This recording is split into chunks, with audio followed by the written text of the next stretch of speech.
Chair Castro. Agenda item number 1, call to order and roll call.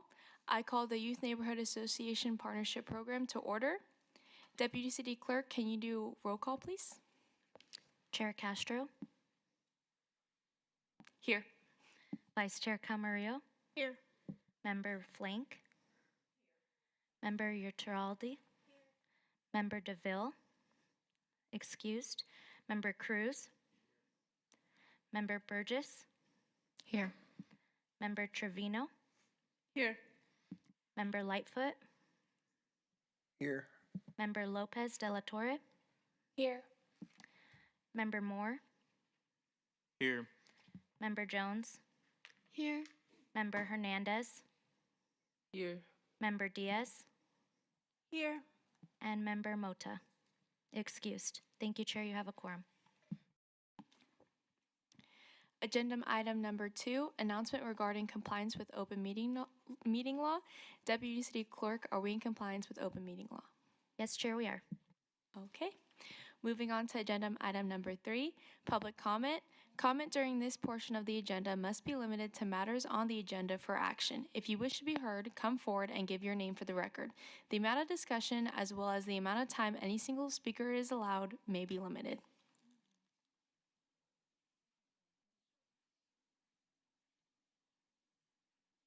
Seeing none, we're going to move on to agenda item number 4.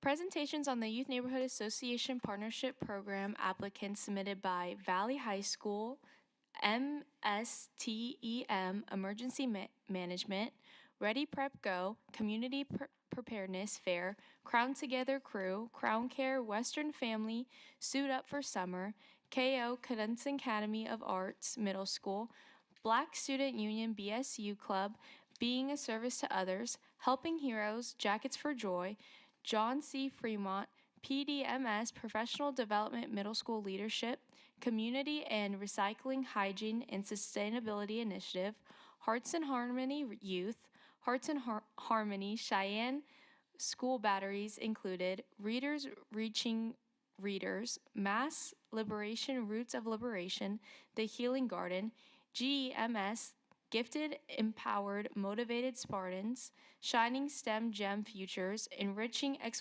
Exploration in Engineering, Lab Rats, Las Vegas Academy Black Student Union, Black Brilliance, Pathways to Academic Power, Magical Moment Makers, The Healing Hands, Nevada Volunteers Youth Commissioner Project, and the Allsparks Robotics Mixer.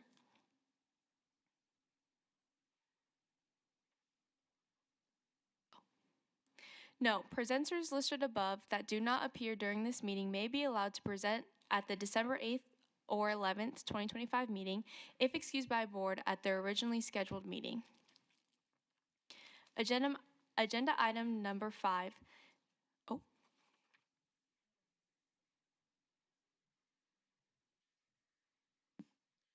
Tar Manor here for the record.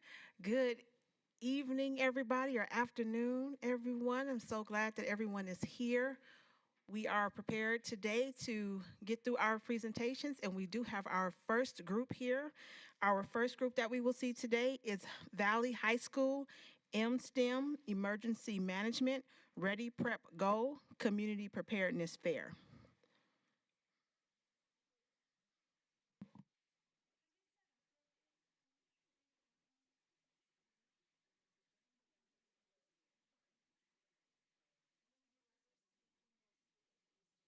These 2 mics, okay. Can we move these chairs? Because they're going to use, they're going to do some demonstrations. Yes. Here's your, this one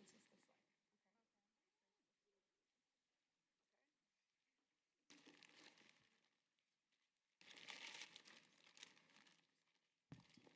Yes. Here, Amy, help me set up the bandaging for you guys.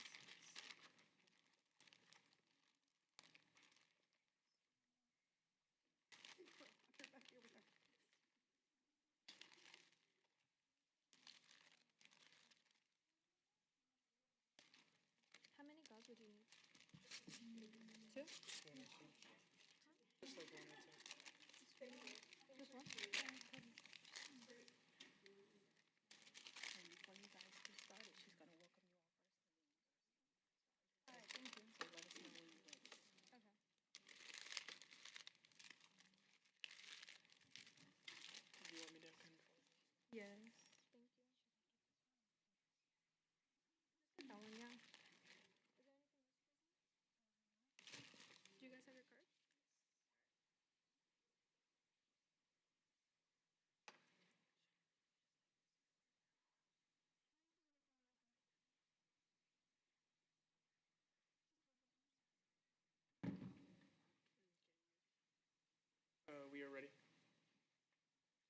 Chair Castro. Hello and welcome to the Youth Neighborhood Association Partnership Program Grant Review Board meeting. My name is Ayana Castro and I'm the chair of the YNAP board. You have 5 minutes to make your presentation, then the board will have 5 minutes to ask any questions. Please introduce the name of your group and have all members state their full names. This meeting is being recorded, so we will need you to speak loudly and clearly. You may begin when you're ready. Good afternoon, I am Christopher Lane. Good afternoon, my name is Diana Sandoval. Good afternoon, my name is Amy Sanchez. Okay, may I have you all step closer to the mic when you are speaking, please? May I have you repeat your names for the record clearly? I am Christopher Lane. I'm Diana Sandoval. I'm Alondra Hernandez. I'm Amy Sanchez. And we are MSTEM students from Valley High School presenting Ready Prep Go. I'm Christopher Lane. We are MSTEM, a program dedicated to military science, cybersecurity, and emergency management. Established in 2016, we are the newest magnet program at Valley High School. We are also the only active MSTEM program in the Las Vegas Valley. Students in MSTEM can pursue one of two pathways, cybersecurity or emergency management. Our group here, has chosen emergency management as our pathway. Our mission is to educate and prepare students to handle a wide range of emergency situations that may occur in and around Valley High School.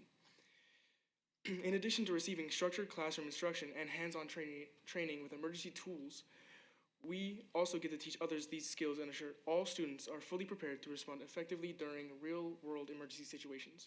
Valley High School is a Title I school, meaning that many of our families face economic challenges. Through Ready Prep Go Community Preparedness Fair, we aim to reduce concerns surrounding emergency preparedness and help our community feel safer, more confident, and better equipped for unexpected events. Last year, we also came to you with our proposal, where you graciously awarded us around $1,000. However, this year, as we plan on doubling our community participants, these will include EMT1 and EMT2 students, we hope to be awarded the full $2,000 grant. We presented many different ways to be safe in a disaster, such as how to do CPR, packing and bandaging a wound, and etc. We also had many community partners show up, like CERT, Red Cross, and we also showed a drone off from Red Rock Search and Rescue. However, we can improve in a few ways, of course, like creating a strict time schedule so all who show up can see everything we have to offer. With the grant, we will further improve upon Ready Prep Go and span a wider range of our community. Diana Sandoval. They will now be demonstrating CPR and Stop the Bleed. My name is Alondra Hernandez. My name is Amy Sanchez. So the first step, we're gonna check to see if the person is responsive. Second step, if not, call 911. The third step, we will open the airway. Fourth step, start chest compressions. Fifth step, continue until help arrives.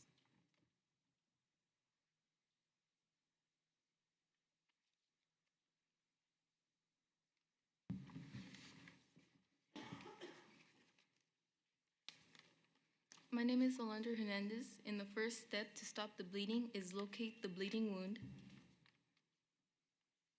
Second, pack the wound with any cloth.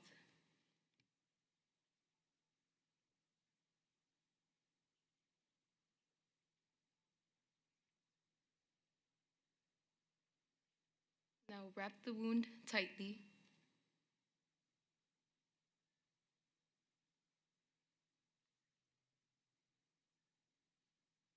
Right now, we have this equipment, but if you're ever in a situation like this, any cloth is helpful. Right now, we're not worried about infection, we're worried about stopping the bleeding.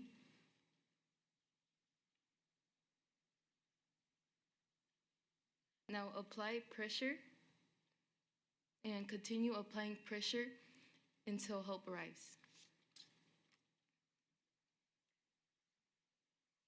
Good afternoon, my name is Diana Sandoval.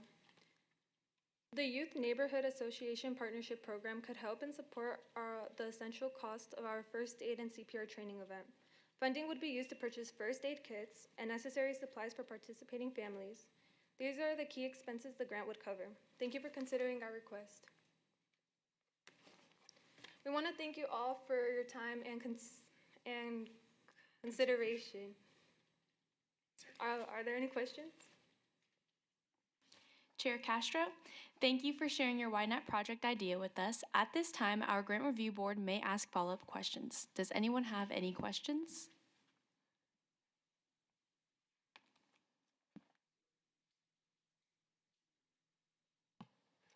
Member Flink, I have a quick question. You said something about community volunteers that help with the, I guess, the instruction on these techniques.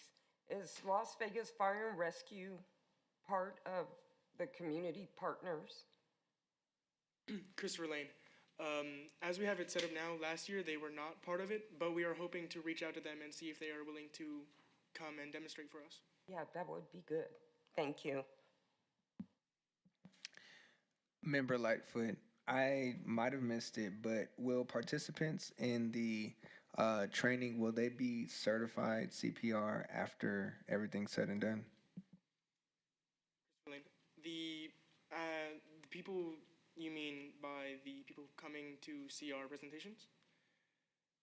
They will be instructed in how to do CPR. However, they will not be given CPR cards, but just instructed in how to perhaps save a life if need be.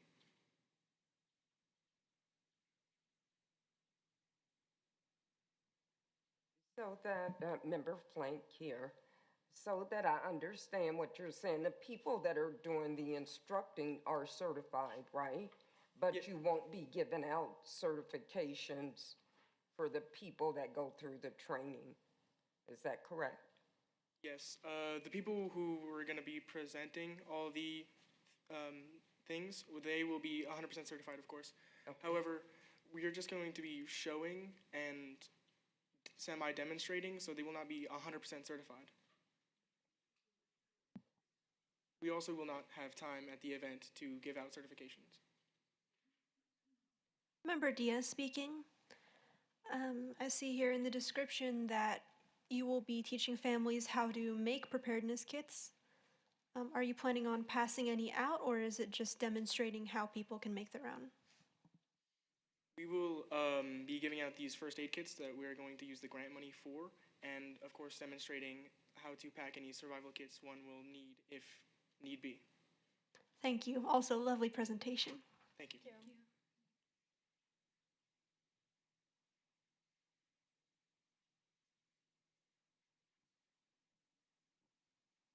Chair Castro, thank you again. The YNAP Grant Review Board will be voting on the recommended YNAP funding awards at a later meeting. The YNAP Board will be presenting those recommendations to the Las Vegas Council on February 4th, 2026. Tara Manor will notify your group with information about the YNAP Board's recommendations within the next 3 weeks. If you have any questions before then, please contact Tara and she will assist you. We thank you again for your time and your presentation.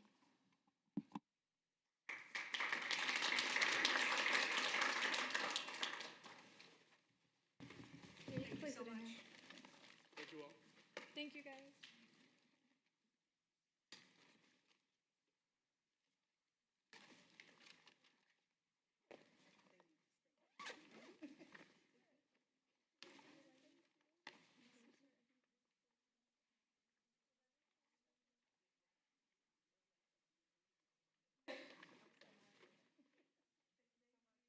Appreciate you all. Thank you.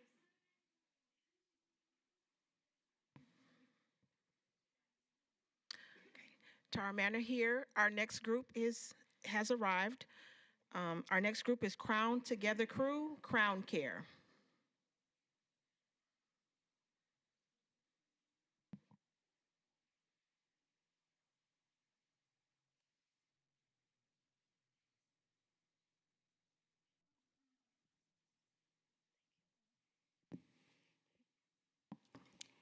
Chair Castro, hello and welcome to the Youth Neighborhood Association Partnership Program Grant Review Board meeting.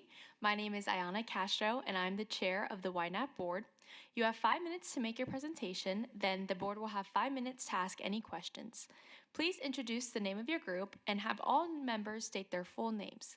This meeting is being recorded, so we will need you to speak loudly and clearly. You may begin when you're ready. Hi, my name is Reina Sofia España. And my name is Isabella Simon, and this is our grant proposal for our project Crown Care. An introduction about Crown Care. It's about making sure every kid in the hospital feels cared for and respected and comfortable during their stay.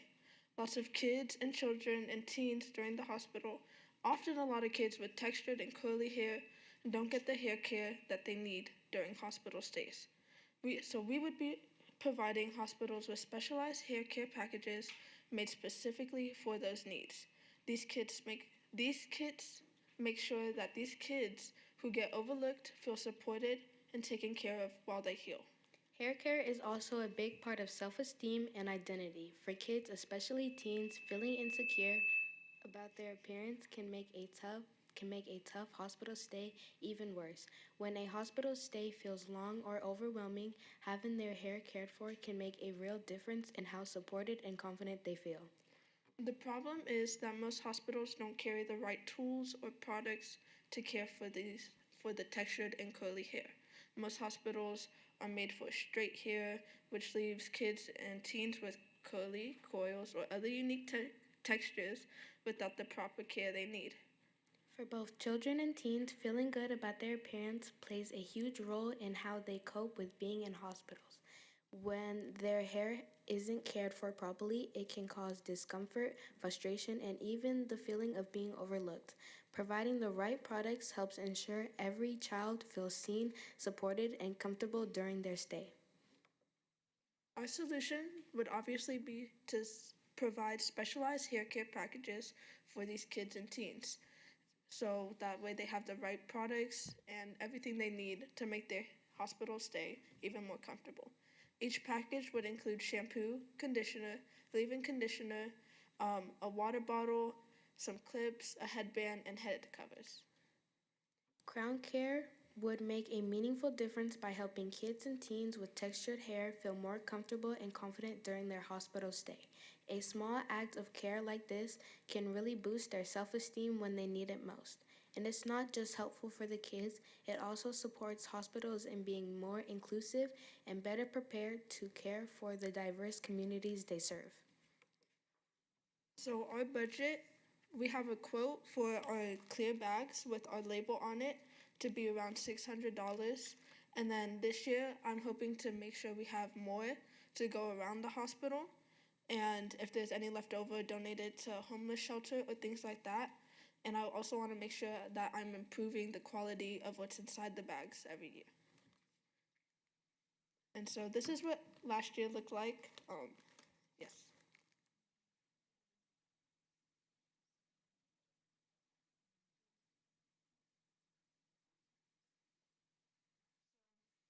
Our bags, obviously, are clear bags with our own label on it. They have shampoo, conditioner, and leave-in conditioner, along with a water bottle spray, a brush, a comb. There's a QR code for steps on how to care for the hair using the products we have, some stickers, hair ties, and head covers. And so from last year, we have a review from the manager of the pediatric intensive care unit floor. It's pretty much just him saying that he appreciates everything that's there, and he's noticed an impact in what we've done and how we've helped the floor and the kids there. And he's hoping that we continue to support at UNC. So a conclusion is, as a teen with curly hair myself, I know how important it is to have the right products and tools to take care of it. When you're in hospitals, it's already hard enough, and not having what you need just makes you feel even worse. That's why Crown Care matters. It's not just about hair, it's about making sure kids and teens feel seen, respected, and cared for in every way. This project deserves funding because it's filling a need that's often overlooked. Kids and teens of color shouldn't have to feel like their needs don't matter. With your support, Crown Care can help hospitals provide the right for all of us in our community. 30 seconds. That's all. Thank you. Thank you. Chair Castro, thank you for sharing your YNAP project idea with us. At this time, our grant review board may ask follow-up questions. Does anyone have any questions?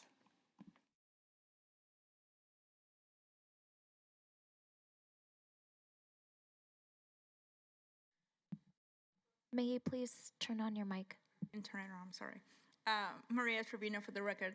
Last year, what hospital did you go to? Can you, sorry. UMC? And how did you ask permission to do all that? So we asked not the floor manager, what's it called? She's in charge of overseeing donations at the hospital in that building, to like the trauma and the kids side of the hospital. So we went to her and we obviously sent an email asking for her the right to give donations there. So. Can I just continue with saying my name? Okay. And once they said yes, you just drop it off, or you went personally and gave it to each kid, or how does that work? We didn't go personally to each kid. We went to make sure it got dropped off on each side of the pediatric floor, Peds ICU, and the Peds floor. So how would you keep track of, sorry, I just have a few questions about how do you keep track of, if let's say you gave 600, how do you know all the 600, like when to the kids?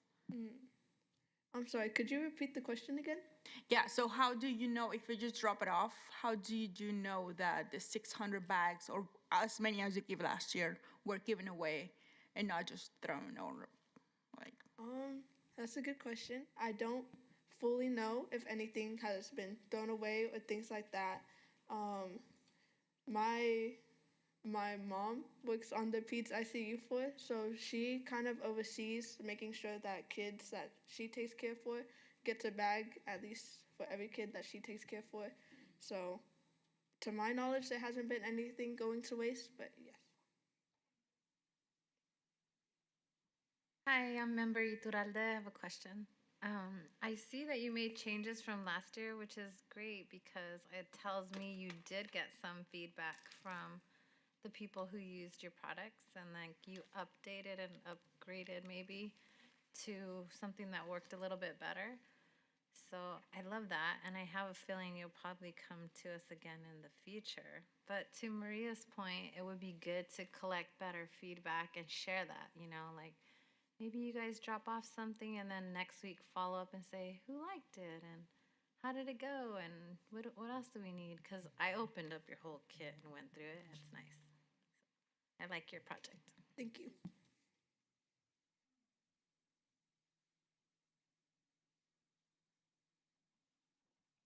Chair Castro, thank you again.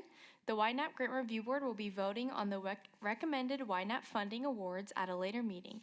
The YNAP Board will be presenting those recommendations to the Las Vegas City Council on February 4th, 2026. Tara Manor will notify your group with information about the YNAP Board's recommendations within the next 3 weeks. If you have any questions before then, please contact Tara and she will assist you. We thank you again for your time and for your presentation. You guys did a great job. Thank you. Thank you.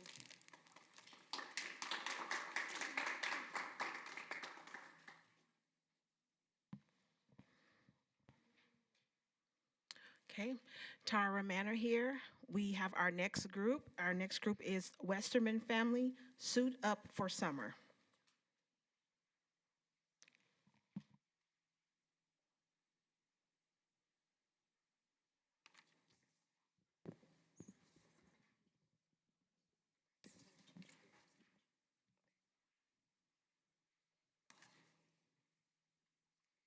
Hello, my name is Roma Westerman, and I am the group. 1 second. It's okay. Chair Castro, hello, and welcome to the Youth Neighborhood Association Partnership Program Grant Review Board meeting. My name is Ayana Castro, and I am the chair of the YNAP Board.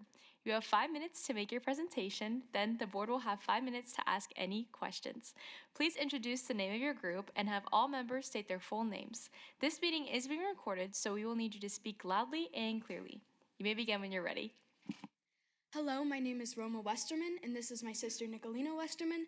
Together we are Suit Up to Swim, which is an organization for ensuring that kids are able to have proper swim attire and make sure that spread awareness for drowning prevention and mentor kids in competitive swimming. I'm going to hand it over to my sister Nicolina, who's going to talk a little bit about our group and about our previous grant process.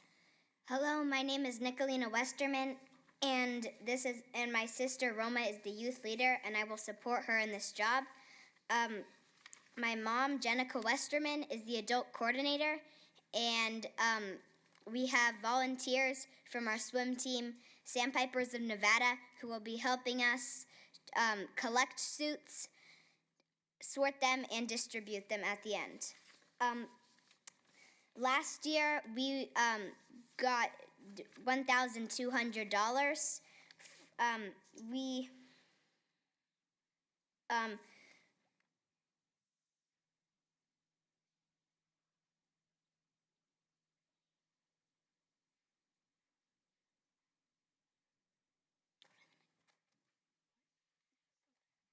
We collected the suits at our 4 YMCA locations in the city of Las Vegas. This was our, like what we used. This is our flyer that we spread at all of the YMCA locations and several public pools around Las Vegas. And we had like sheets to give out that said the ages and suits and instructions and how to get free or low-cost swim lessons at the YMCA.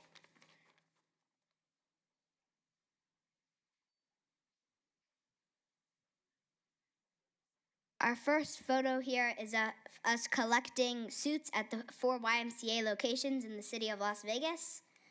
The second one is of my mom at a swim meet, dressed up as an alligator, raising awareness of our project.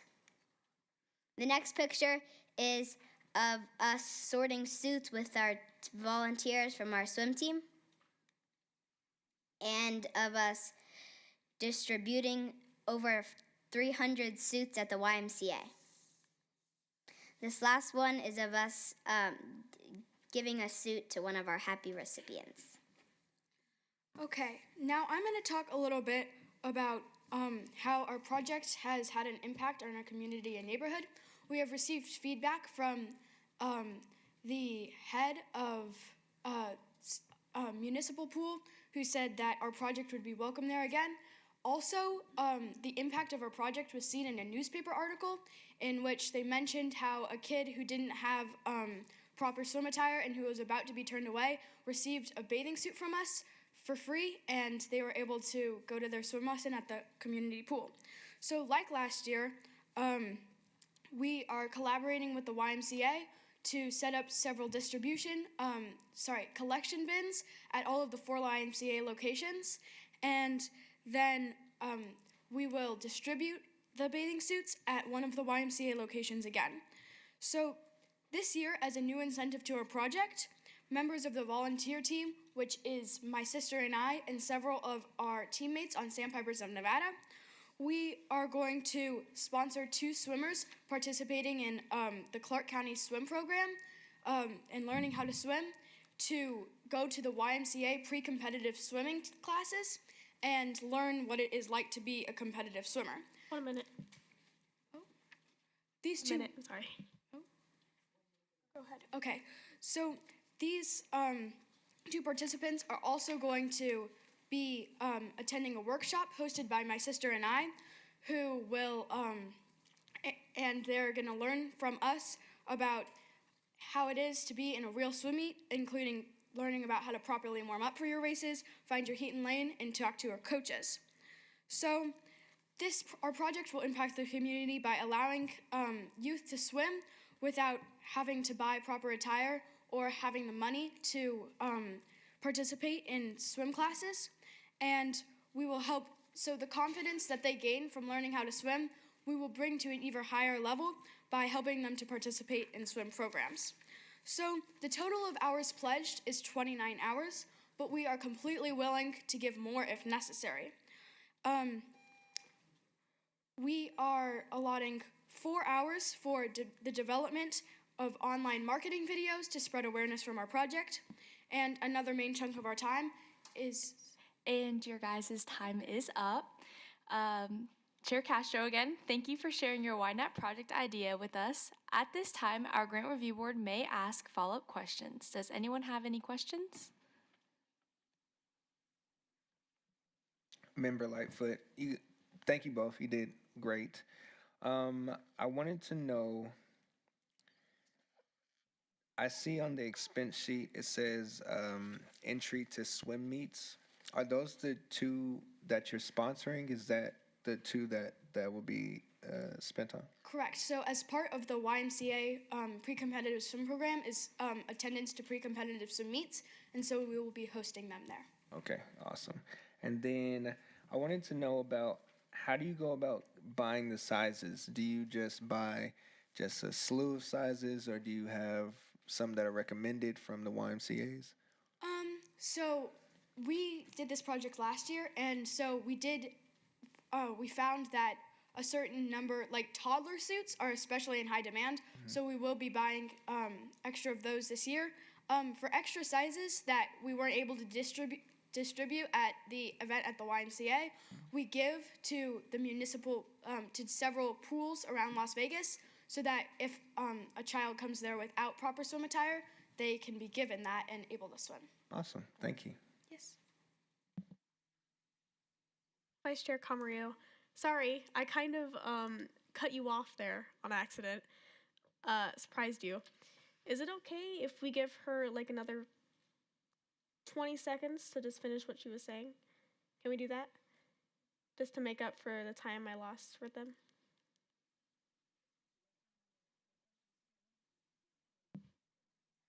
Okay, so I was just on the topic of the hours that we have pledged. I was talking about the main hours. So the two last main chunks of time that we are going to spend is to purchase the materials, of course, and at the distribution event, making sure that we can allow everyone to come and get a bathing suit. That's all. Thank you. Through you, Chair, Member Iturralde, I heard you mention that, but I love what you're doing, and I love that you found a good partner like the YMCA. And it seems like you have great fact sheets out there for families. I was curious to know if you were ever going to team up with the city pools, and I heard you mention that anything in excess you may give to some municipal pools. That's good. I just wanted to throw that idea out there since you've done this before and you guys have been working with YMCA and doing so well. It would be great to see other areas of town receive that type of help too. We are going to be giving, so the two people that we are going to sponsor for the pre-competitive are going to be like City of Las Vegas, swim class attenders, I guess. Okay. So, yeah. Nice. We also dropped off some of like the sheets at different pools, the sheets that said the times of where and when the distribution event was, Okay. and where to drop off and when. That's great. Good work. Member Hernandez here. So I did notice that you guys were going to offer the swim classes. I just have a quick question. What ages would that run through? So pre-competitive swimming is usually, so you need to meet certain requirements to participate. So I'm thinking around like ages 6 to 11, Nicolina, right? I think it's 5 to 13. Yeah, so just that around like, I don't know, kind of older child area where they're able to like, I don't know, swim enough where that we're not like taking them out of their swim classes and into the pre-competitive. Right, so since that is stretching to a little bit more of like the older portion of the kids, would you ever kind of like consider, because I noticed that on the sheet you run the sizes of the swimsuits to small in adults, would you ever kind of stretch that a little bit more to like the medium sizes or like one more bigger sizes in order to kind of consider everyone? Because I know that portion of your growth is like kind of where you hit your growth spurts, so maybe consider other sizes other than small. Oh yeah, we will consider that in purchasing the swimsuits. Thank you. Member Diaz, speaking for the record, I heard you earlier mention drowning prevention. Will you be offering maybe like safety classes or CPR or emergency drills? So the main way that we spread awareness for drowning prevention was with the swim guides, where we distributed at all the pools and with every bathing suit that we donated. Nicolina and I are not old enough to have like a license in that, so is that time? Chair Castro, thank you again. The YNAP Grant Review Board will be voting on the recommended YNAP funding awards at a later meeting. The YNAP Board will be presenting those recommendations to the Las Vegas Council on February 4th, 2026. Tara Manor will notify your group with information about the YNAP Board's recommendations within the next 3 weeks. If you have any questions before then, please contact Tara and she will assist you. We thank you again for your time and for your presentation. You guys did a great job. Yes, thank you.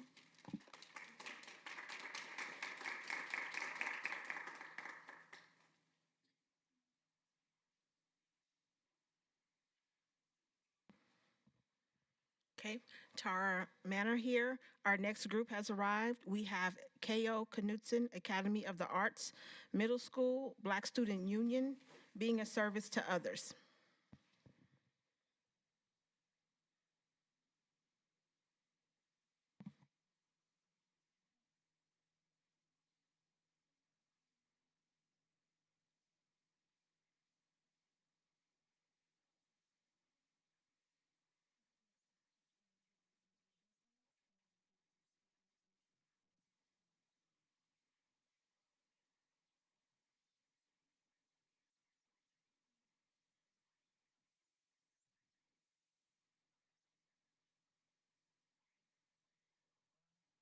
Hi, I'm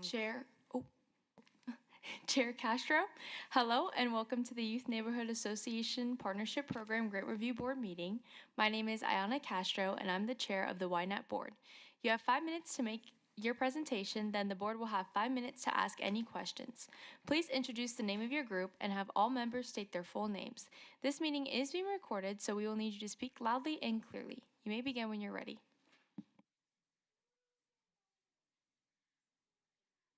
Hi, I'm Chloe Hansen and I'm in the 8th grade.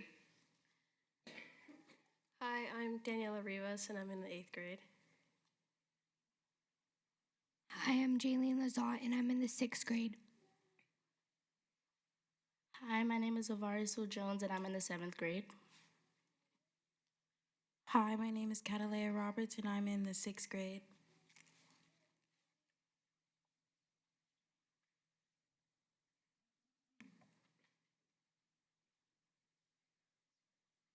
What we are about.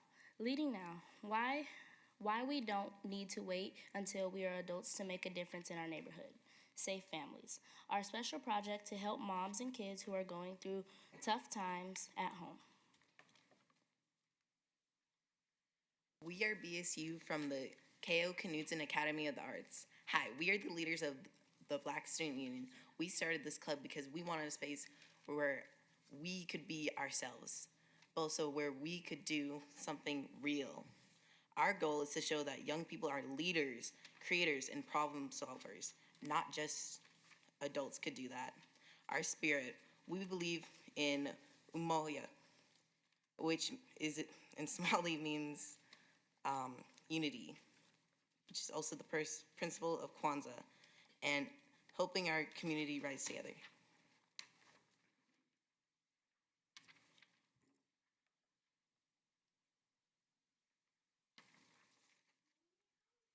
Why we have to give back, lifting each other. When one of us wins, we all win. Helping our neighbors makes our whole block stronger.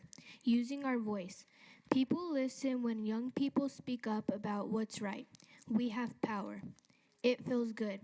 It feels good to know you made someone smile or help them out. Giving is just not about making a donation, it's about making a difference.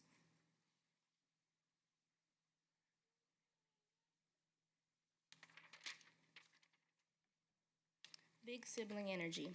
We look up to the high schoolers, but the elementary kids look up to us. Being a mentor means showing the little kids that they matter.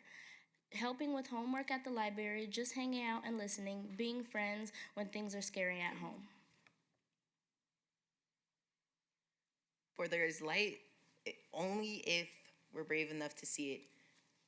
We're brave enough to be it, by Amanda Gorman.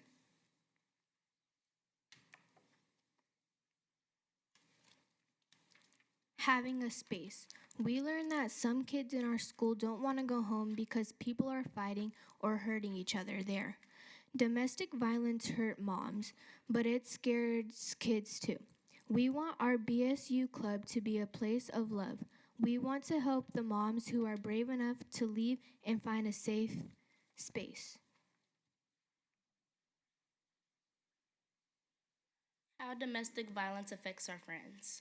Hard to focus. It's really hard to focus to do math or when you're reading when you're worried about your mom. Leaving everything. Sometimes they have to leave everything or leave home fast and can't bring their toys or clothes. Needing safety. They just need to know that there's a safe place where people care about them. Helping moms start new beginnings. Moms are superheroes, but even superheroes need backup. When a mom leaves a bad situation, she needs basic stuff to take care of her family, like toiletries, soap, toothpaste, diapers, baby wipes, clothes for job interviews, and just knowing someone has their back. Our BSU action plan, the Care Kit Drive. We are collecting bar soap, shampoo, and lotions to make bags for mothers at shelters. Card writing, making encouragement cards for the children at the shelters so they know that they have friends. Purple Thursday, wearing purple to show everyone that we stand against violence.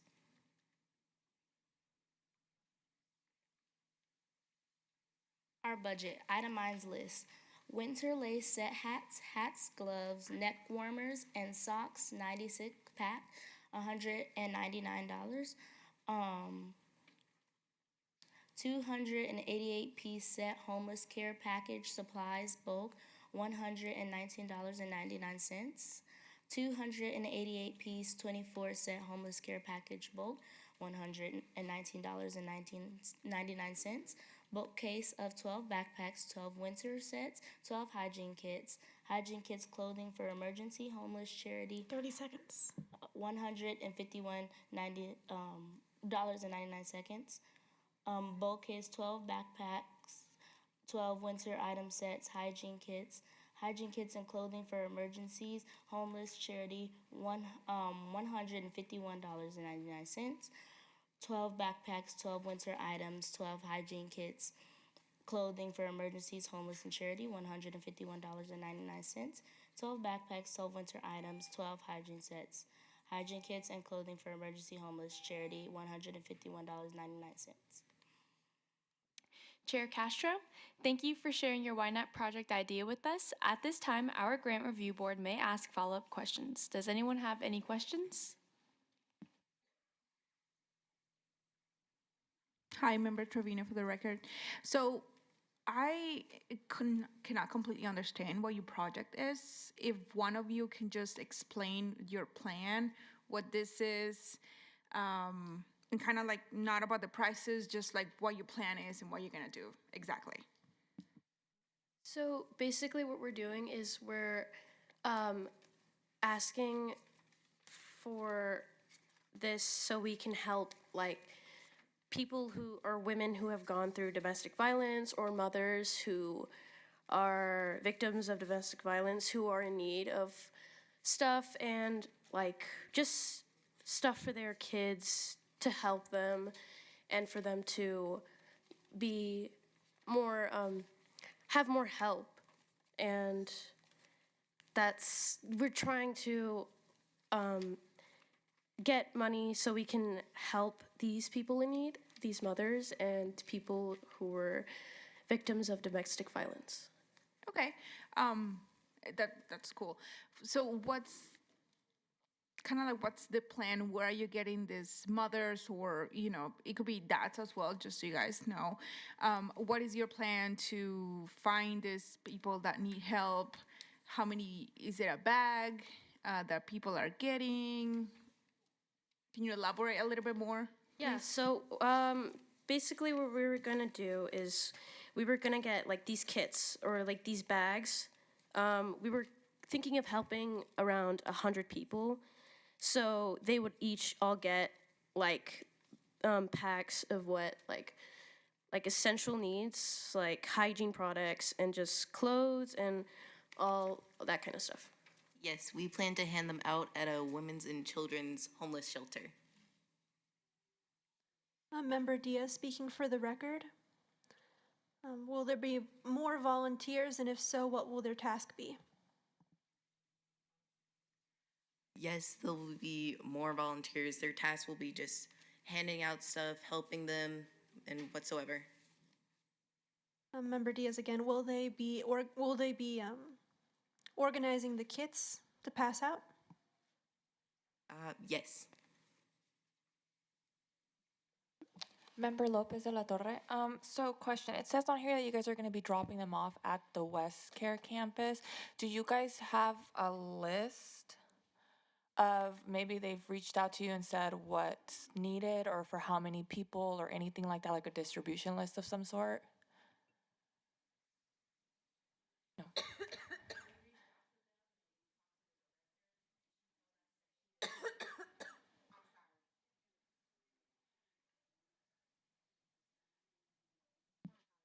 You're fine.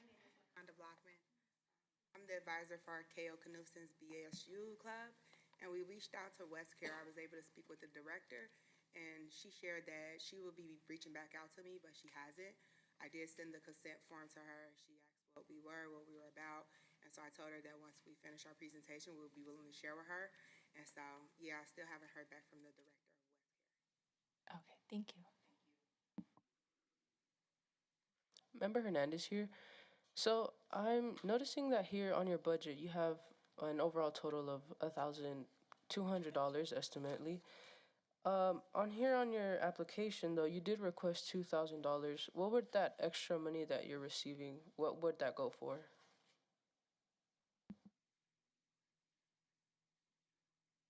1 minute left. It could go towards like if we needed like extra kids, if there was more people than we expected, it could be for like extra things, or it can also help out the club for any other projects we might be doing, and for supplies and more stuff like that. If you were to receive that money, how many extra items do you think you could produce with that? I would say around 4 more of the 288 pieces of or 24 set homeless care package supplies bulk, or some like 3 more of the bulk case of 12 backpacks, 12 winter item sets, 12 hygiene kits, depending on what more is needed. Blockman, we would be able to make an additional 300 to 350 bags after we accommodate the 100 at West Care. Chair Castro, thank you again. The YNAP Grant Review Board will be voting on the recommended YNAP funding awards at a later meeting. The YNAP Board will be presenting those recommendations to the Las Vegas City Council on February 4th, 2026. Tara Manor will notify your group with information about the YNAP Board's recommendations within the next 3 weeks. If you have any questions before then, please contact Tara and she will assist you. We thank you again for your time and for your presentation.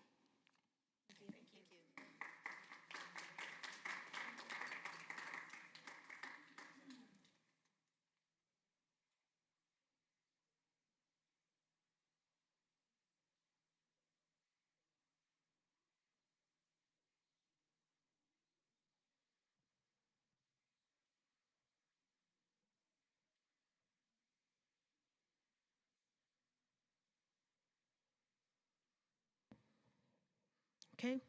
Tara Manor here. Our next group is here. We do have John C. Fremont, PDMS Leadership, Community and School Recycling, Hygiene, and Sustainability Initiative.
Chair Castro, hello and welcome to the Youth Neighborhood Association Partnership Program Grant Review Board meeting. My name is Ayana Castro and I am the chair of the YNAP board. You have 5 minutes to make your presentation, then the board will have 5 minutes to ask any questions. Please introduce the name of your group and have all members state their full names. This meeting is being recorded, so we will need you to speak loudly and clearly. You may begin when you're ready.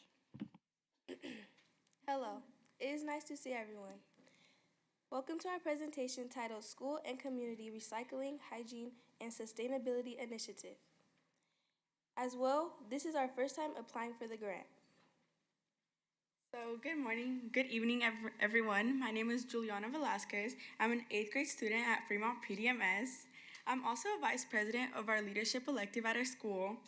And one of my big goals I have established for my future and I set to become is to keep helping our community strive as we become a better place, as we advance and grow. Hello, I'm Alana Ben. I'm a 7th grader at Fremont PDMS, and one of my big goals, I am president of leadership elective at Fremont, and one of my big goals that I have for the future is to continue working hard to make our community as best it can be. Another one of my big goals is that I want my future to be as bright as the sun.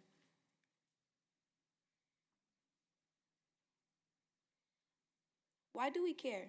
At Fremont Middle School, our school's magnet program is focused on medical sciences. This project will directly tie into the 6th grade theme on health sciences, hygiene foundations. As future health professionals, we care deeply about not only caring for others now, but promoting health and improving the future of quality of life for all. So what is the problem? Landfill waste is harmful because it releases methane gas, which increases climate change and air pollution. Toxic liquids from landfills can contaminate soil and drinking water, putting many communities at risk. These environmental impacts can lead to health problems such as asthma, infections, and disease spread from pests. Landfills also damage sustainability by wasting valuable natural resources and increasing the need for more energy, water, and raw materials to produce new products. Our plan. Our school has been granted a closed recycling bin. Leadership students will use this to seasonally promote a lasting, sustainable recycling initiative. We will inform and educate our school about the impacts of landfills. We will use this to launch part 2 of our project. We will use the money to do a partnership with the nonprofit organization called Clean the World. Our leadership students will be able to visit one of many Clean the World's facilities in which they will experience and learn the process of what the recycling and purification program does. And we can play the video on the screen. There's an episode of Friends where Ross and Chandler are checking out of a hotel in Vermont. Could you have some complimentary toiletries sent up to my room? As Ross picks up his suitcase to leave, it bursts open and an avalanche of mini soaps and lotions comes tumbling out. It's admittedly a lot of stuff, but not compared to what's actually left behind in hotel rooms. So what happens to the toiletries that don't fit into Ross's suitcase? And we may stop the video now. Sean Seipler. If you haven't got the idea yet, we truly believe in recycle, reduce, reuse, and recycle. That thing is still. Part 2 of our still plan. Leadership plans to take their knowledge gained from research and experiences to host an educational assembly for the school. Money gained from the grant would be used to host/purchase a hygiene kit build. Students at the assembly would be able to build a hygiene kit to send internationally.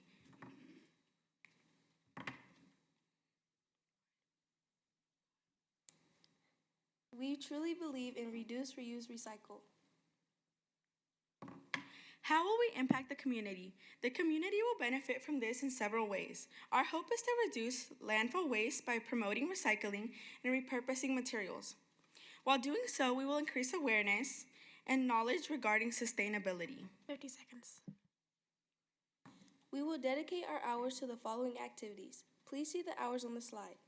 Most of the hours will be done during our leadership class as we set up, prepare, and advertise the events.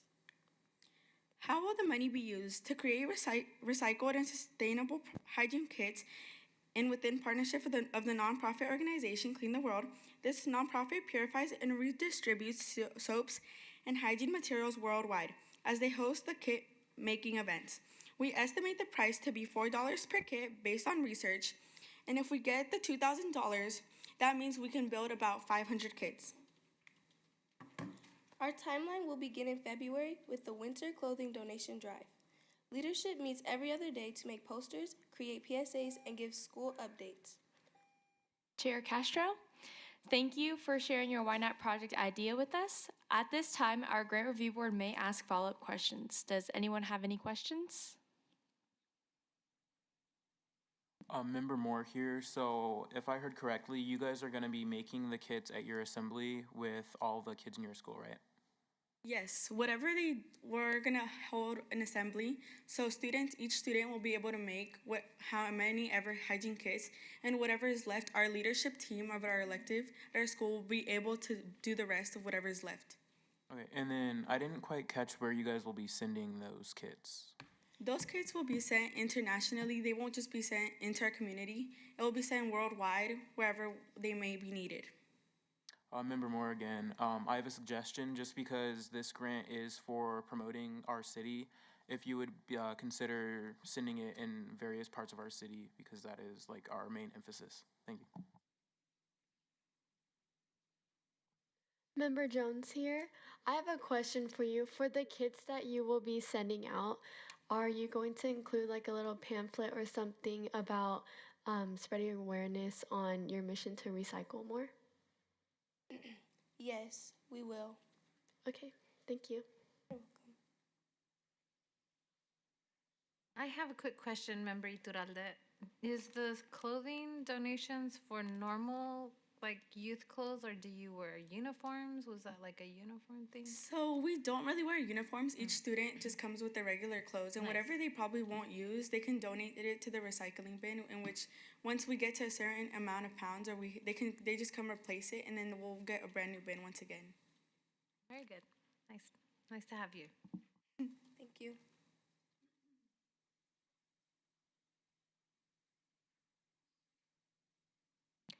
Chair Castro, seeing that there are no other questions, we're going to continue. The YNAP Grant Review Board will be voting on the recommended YNAP funding awards at a later meeting. The YNAP Board will be presenting those recommendations to the Las Vegas City Council February 4th, 2026. Tara Manor will notify your group with information about the YNAP Board's recommendations within the next 3 weeks. If you have any questions before then, please contact Tara and she will assist you. We thank you again for your time and for your presentation. You guys did an amazing job. Thank you so much. Have a great day. You too.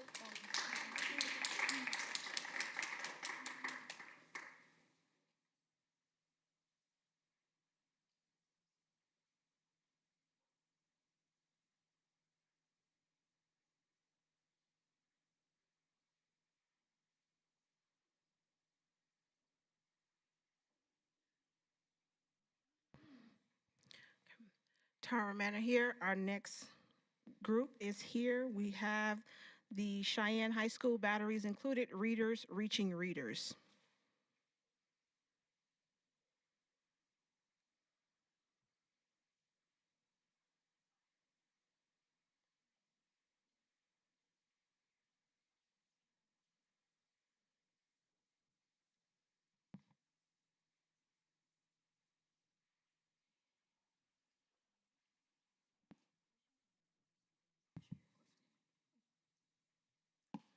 Chair Castro. Hello and welcome to the Youth Neighborhood Association Partnership Grant Review Board meeting. My name is Ayana Castro and I'm the chair of the YNAP board. You will have 5 minutes to make your presentation and then the board will have 5 minutes to ask any questions. Please introduce the name of your group and have all members state their full names. This meeting is being recorded, so we will need you to speak loudly and clearly. You may begin when you're ready. Hi, I'm Stephanie Irvin. I'm the president of Cheyenne High School Batteries Included, and this is my secretary, Adriana Smith. and these are a few of my club members that are here to support us.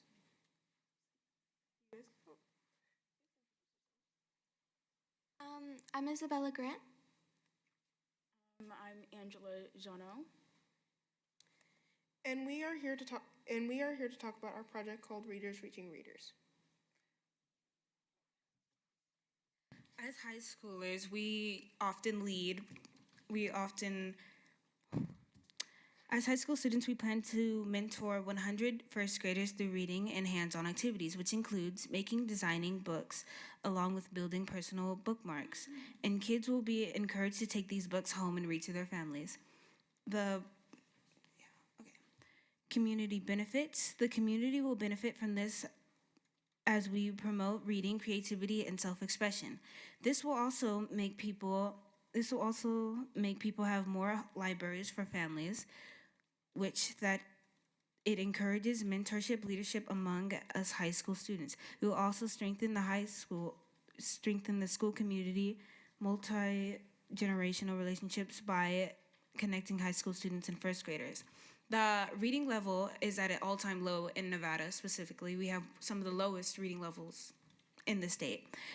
I think our project would help boost those, if not make kids more into reading, then at least make them more open to taking up a book, or at least they could boost their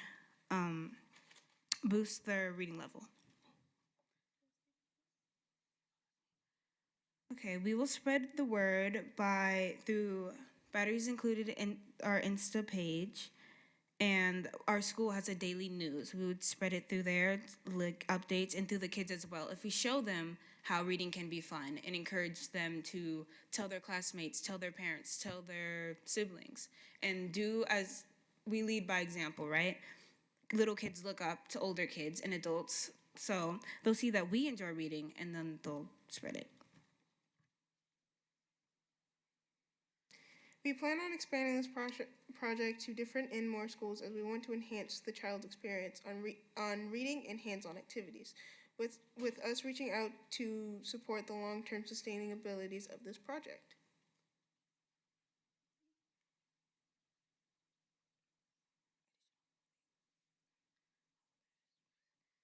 How we will benefit from this project, the supplies we use the money on, most of it will be reusable, so we can use it for later office hours. For later use, we can, as it will also support ongoing young leadership and community engagement.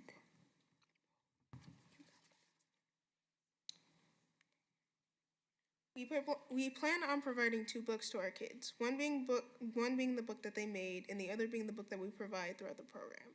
Along with making bookmarks, whether they draw or color them, that's all up to them. And to have some refreshments like snacks and drinks, and with all of that counted and calculated, it all falls down to a minimum of being 1,000. We were given 275 in donations, but we still do need more. In summary, we are readers reaching for readers, and we want to help the youth development and social initiatives as we are doing this as we are pushing this to Tolan and Elementary School first, hoping to reach out to other schools. In the end, we are requesting 1,000 to help us push and make this project happen.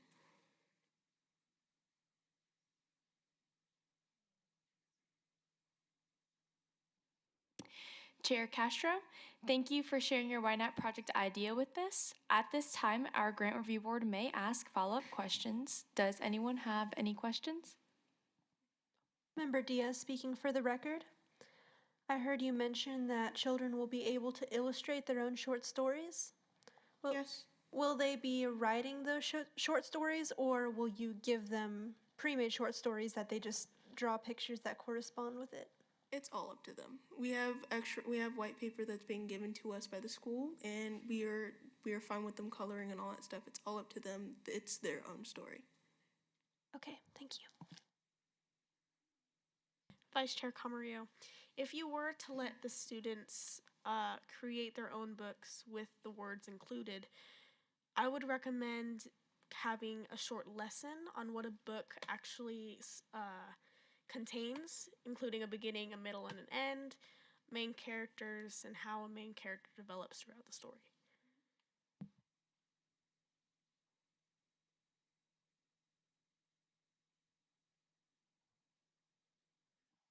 Member Lopez de la Torre, I have a question for you. So I see on here that you guys have two schools listed. When you guys reached out to them, were there like specific subjects or anything like that in terms of books that were recommended for you guys to read? Because I do see that you guys are going to be reading to them as well, like short stories. So far, they haven't said anything about specific subjects, but we are more reading to like fictional or nonfiction. Again, it's mainly up to the kids. We are reading short stories and like probably Dr. Seuss and all that stuff. So we are reading to the kids and kind of teaching them about how the books are made. So it's mainly up to what the kids are more interested in as they are creating their books and we are giving them books too. Okay, perfect. Thank you. Thank you. Member Flank, how many volunteers do you have for this project?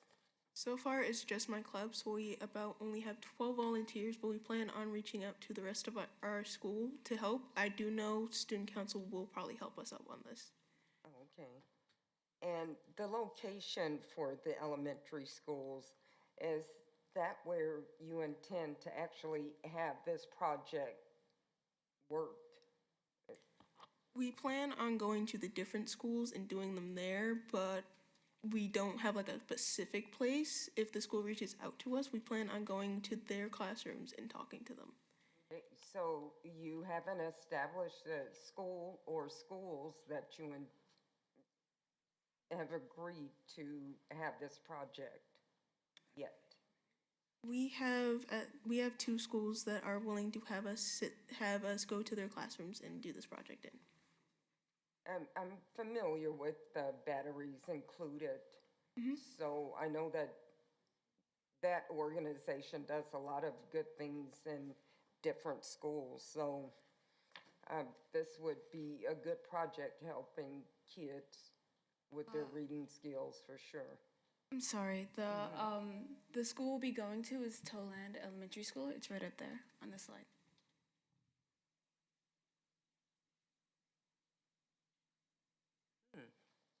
Toland, okay.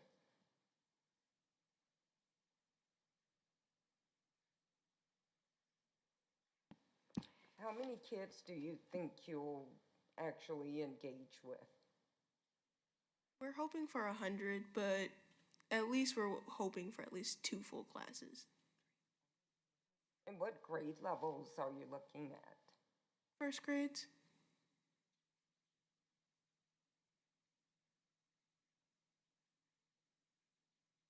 Okay, thank you. Chair Castro, seeing that there are no more questions, we're going to continue. The YNAP Grant Review Board will be voting on the recommended YNAP funding awards at a later meeting. The YNAP Board will be presenting those recommendations to the Las Vegas City Council on February 4th, 2026. Tara Manor will notify a group with information about the YNAP Board's recommendations within the next 3 weeks. If you have any questions before then, please contact Tara and she will assist you. We thank you again for your time and for your presentation. You guys did a great job.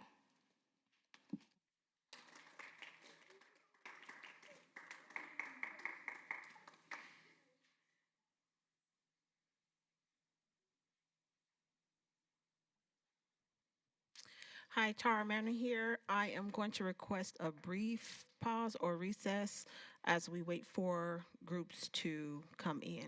At this time, we are waiting for groups to arrive. Chair Castro, and we are going to go on recess.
Chair Castro, and we are back from recess.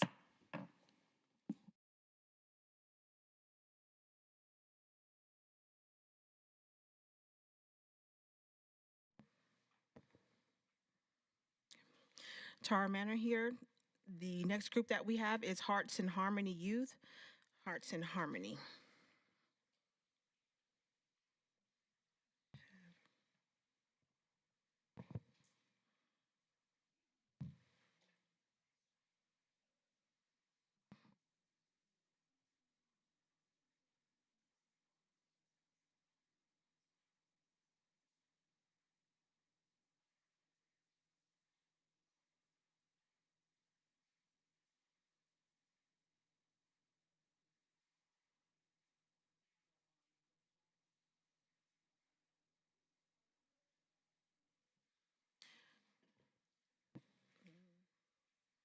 Jeff, this group has a flash drive.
Jeff, I also just emailed you the presentation as well.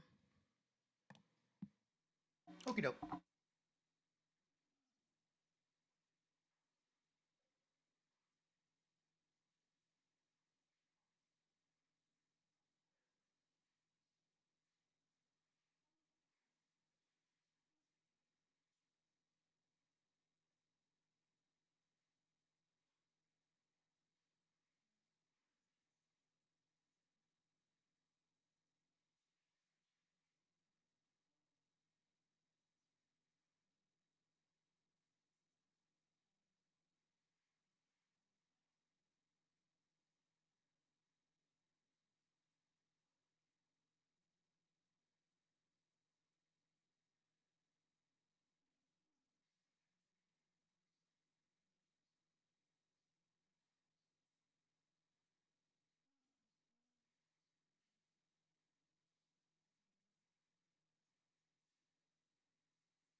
gonna speak into this mic?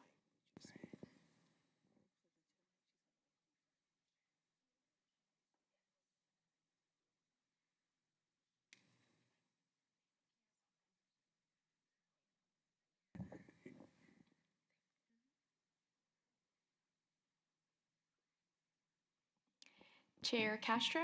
Hello and welcome to the Youth Neighborhood Association Partnership Program Grant Review Board meeting. My name is Ayana Castro and I'm the chair of the YNAP board. You have 5 minutes to make your presentation, then the board will have 5 minutes to ask any questions. Please introduce the name of your group and have all members state their full names. This meeting is being recorded, so you will need to speak loudly and clearly. You may begin when you're ready. Thank you. My name is Amani Marie, and I'm the youth leader of Hearts in Harmony. Here with me today is the co-leader, Hanaya Lewis, and the adult advisor, Crystal Jones. And we really hope you guys love the presentation as much as we do.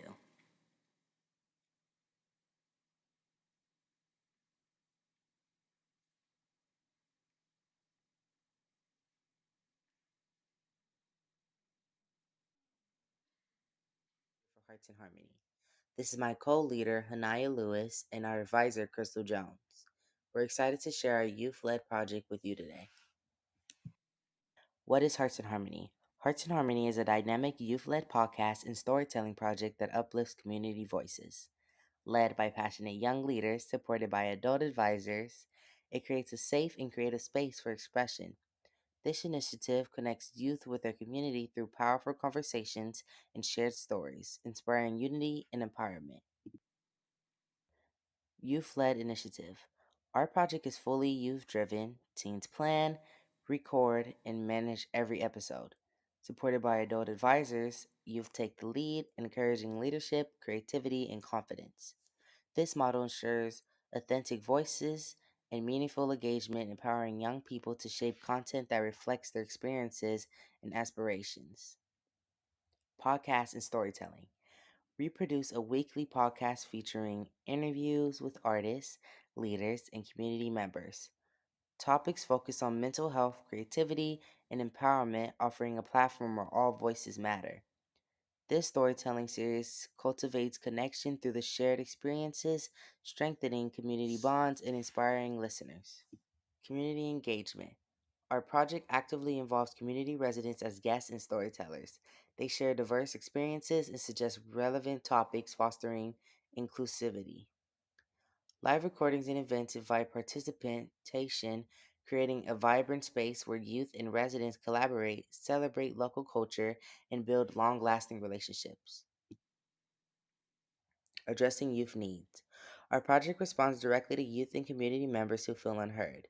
By creating safe spaces for expression, we address vital mental health needs and reduce isolation. This initiative supports youth in finding their voice, offering creative outlets that nurture identity, resilience, and social connection. Mental health support. Hearts in Harmony prioritize mental wellness through open conversations and supportive workshops. By normalizing discussions about mental health, we reduce stigma and encourage healing. This project empowers youth to express emotions safely and fosters a compassionate community environment focused on well being. Building community pride.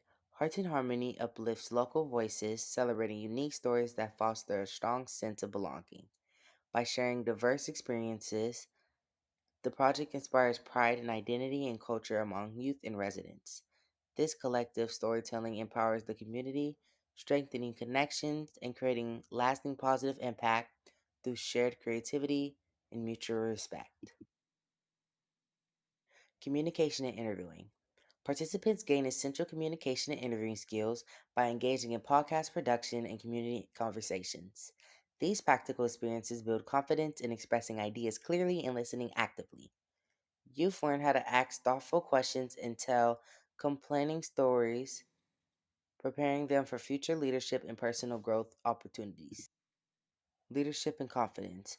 The project cultivates leadership through hands on roles in planning, organizing, and leading activities.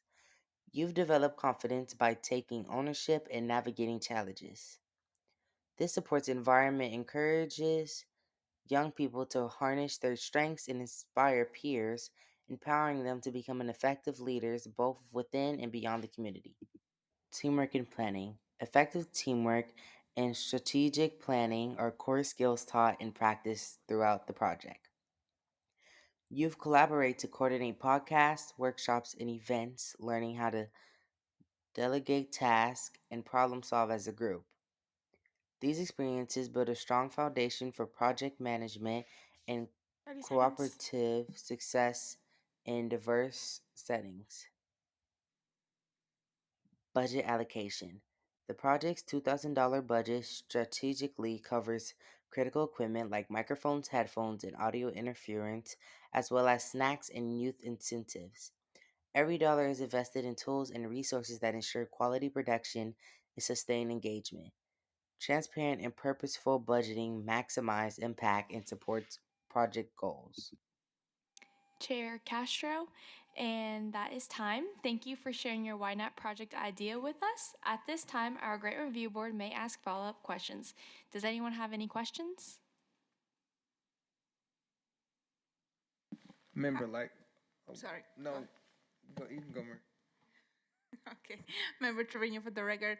So, can you tell me how this project started? Like, how was the idea born, and like, what's the goal of it for you guys?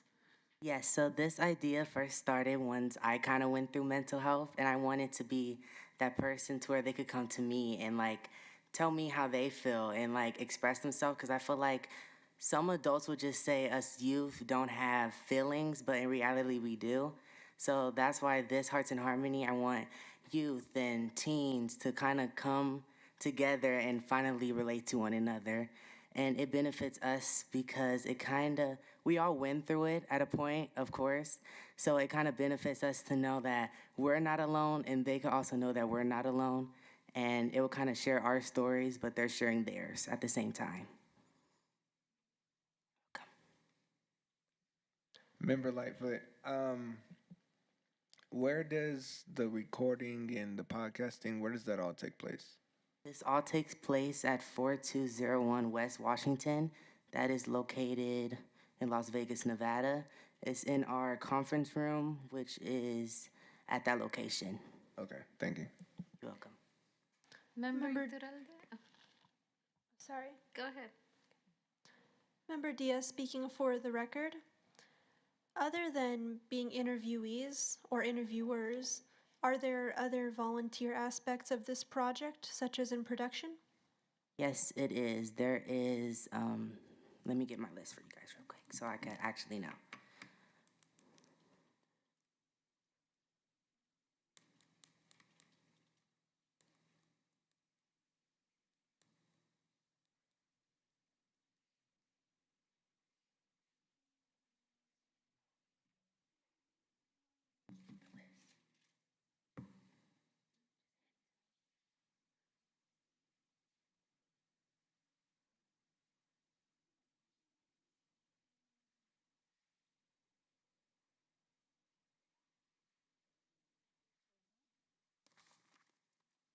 So our other youth volunteer roles will be audio tech, sound manager, creative director, script and question writer, social media manager, event coordinator, youth outreach coordinator, editor, photographer, and videographer.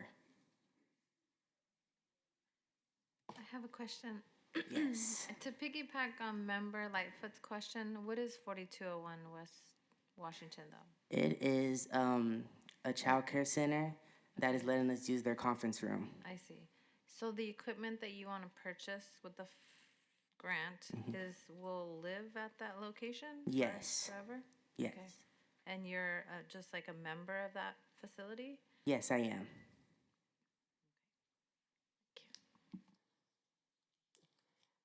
Member Flank, I have a quick question. You mentioned mental health issues, or those are the types of things you'll be talking about. Will there be mental health professionals? Yes, there will be. If we have anyone on that like has mental health issues, yes. Member Diaz speaking again. Does that also apply to the workshops? Yes, it does. Member Burgess, what do the workshops entail? Are there anything specific? No, they're not. They're just like basically workshops where we'll kind of have the youth that do come on the podcast like come so they'll feel around more people that went through what they went through and like try to do stuff that help them kind of help their mental health. Member Lopez de la Torre, so since you're going to be hitting like different topics in terms of like how to help people and the youth, are you going to like follow up and recommend them to where they can get help other than a mental health service provider depending on the problem? Yes, I will. Thank you. Welcome. Chair Castro, I actually had a question for you.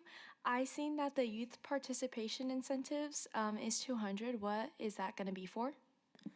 That's gonna be for kind of like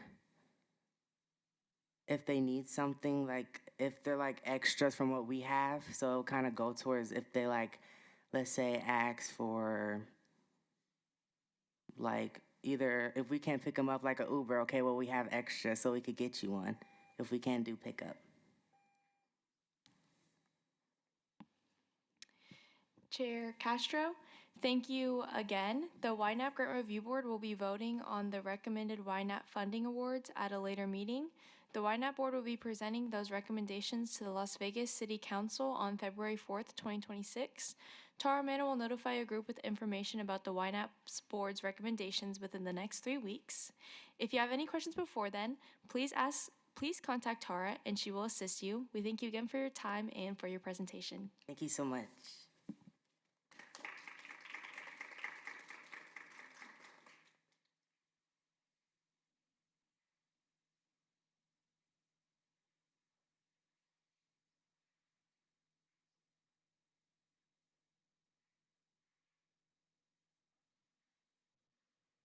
Tara Manor here.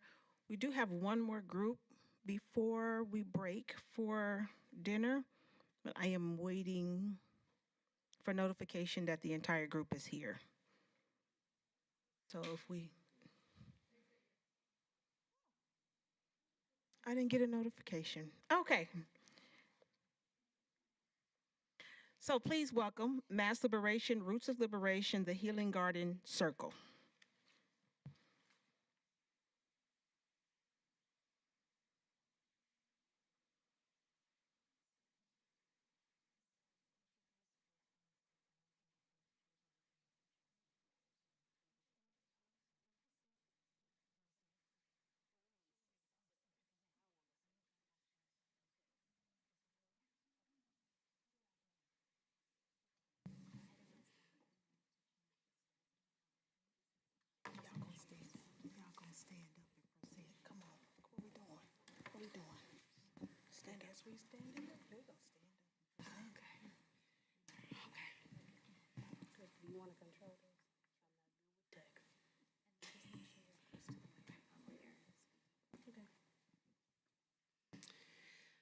Chair, Chair Castro, hello and welcome to the Youth Neighborhood Association Partnership Program Grant Review Board meeting. My name is Ayana Castro and I'm the chair of the YNAP board. You have 5 minutes to make your presentation, then the board will have 5 minutes to ask any questions. Please introduce the name of your group and have all members state their full names. This meeting is being recorded, so we will need you to speak loudly and clearly. You may begin when you're ready. Good evening, everybody. We are here on behalf of the I Rise Foundation. My name is Amel Cook. And I'm Amara Young.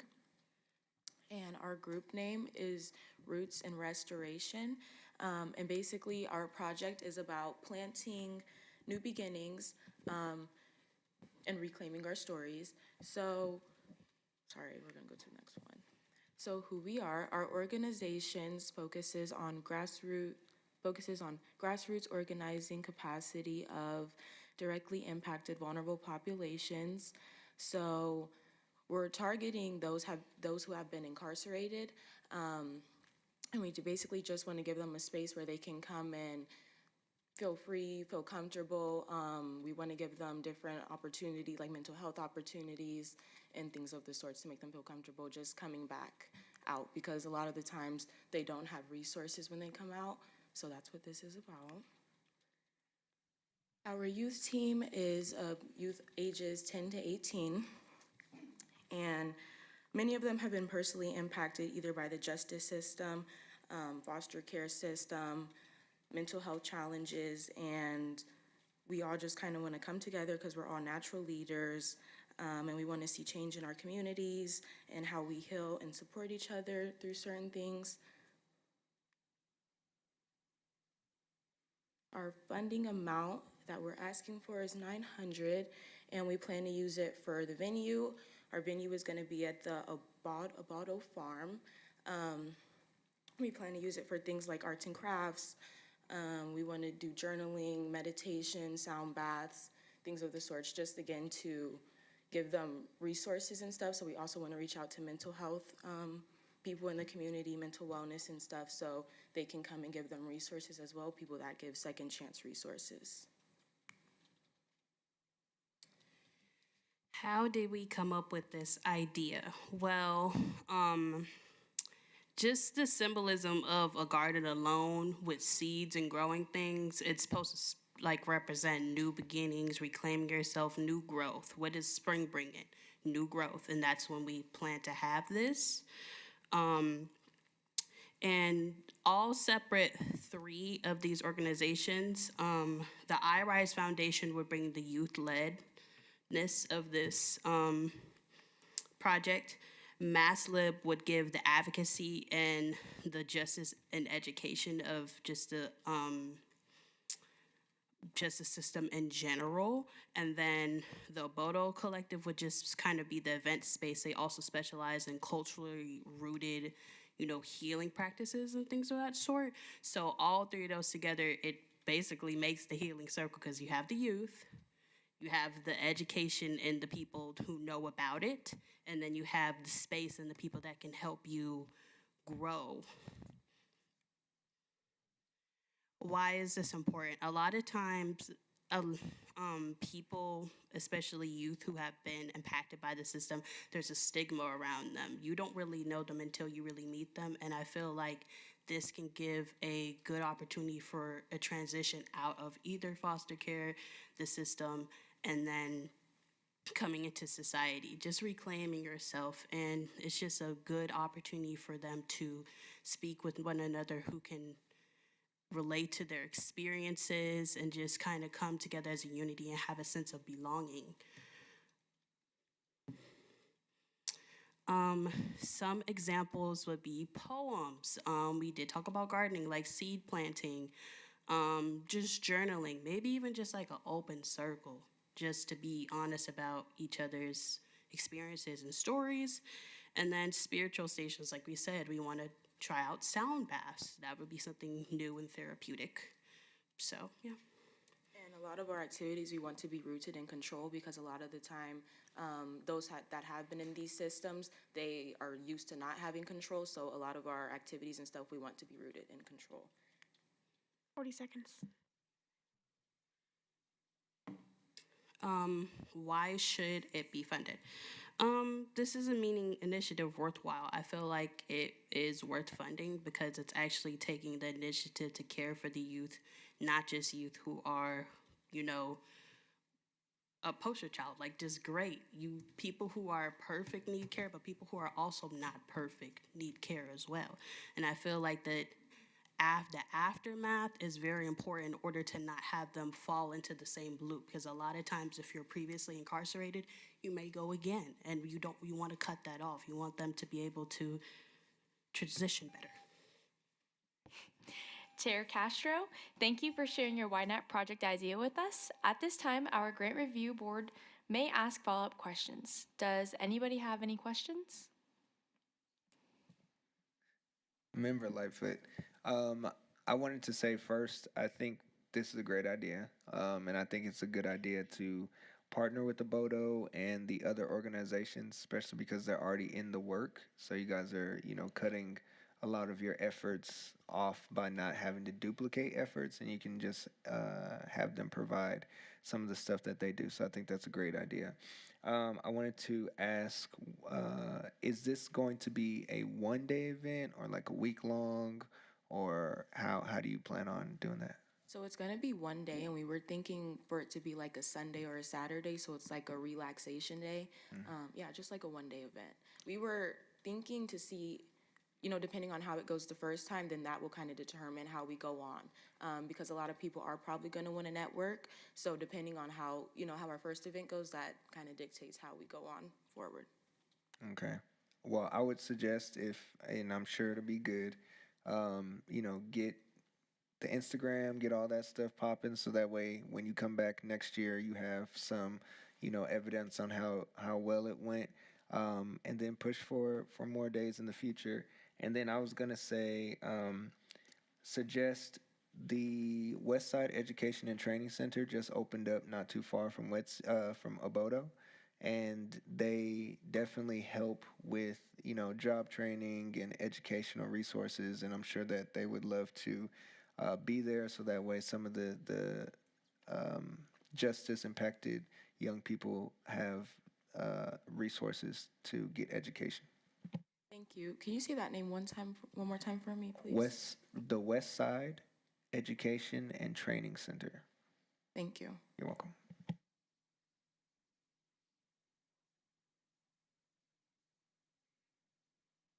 Member Moore here. I mentioned you guys. I mean, sorry. I heard that you guys mentioned talking about mental health. Will you guys have mental health professionals there? Yes. Member Lopez de la Torre, will you guys be doing follow-ups with everyone who signs up and attends your guys' workshops? And We will. This is really our pilot, to see how well it goes. Like, remind me your name, please. Member Lightfoot. Lightfoot. Mr. Lightfoot said, this is our pilot, so of course we'll be able to follow up, especially, you guys may not personally know me, but I am a certified one-to-one specialist, okay? I really like to get to know people I personally attend a lot of events with these different people, and we will follow up with them. We'll probably have a Google Doc, people will be networking, so just to have them in that place for them to meet each other, we will follow up. perfect, thank you. And then just another quick question, comment sort of. Do you guys think about maybe having organizations kind of have a table there throughout your workshops, maybe that can help in other aspects depending on what they need, what the need is? Yes, so that's actually one of the blueprints of the plan, to have those different resources there for them. So second chance, whoever's giving second chances for jobs, mental health resources, just giving the community resources that are more open-minded. We want tables, and because we want them to make those connections with them as well and have resources and get to talk to them personally as well. Amazing. Yeah, this is a great idea. Thank you. Member Flank, I have a quick question. Looking at your presentation, you have a project timeline, and you have all of these workshops and different things that are listed. What is that about, if this is a one-day event? Do you mean the origin story and the No, there's this section here that says project timeline and activity. And there are these starting February 1st, and you have marketing workshops, gallery walk, documentation, and social media.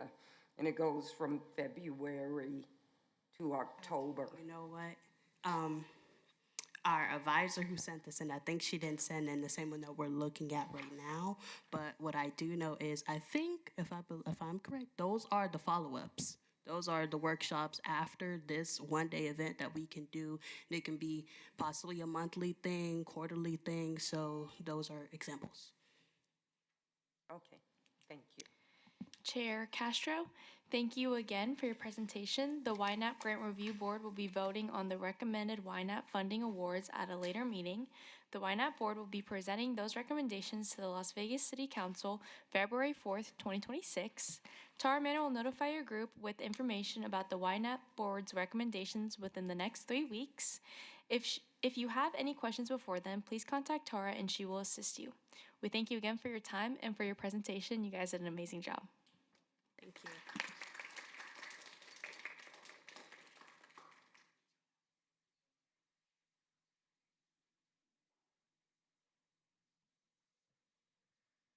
Okay, Tara Manor here. It is time to break for dinner. Chair Castro, and we are going to break for dinner.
Chair Castro, and we are back from lunch.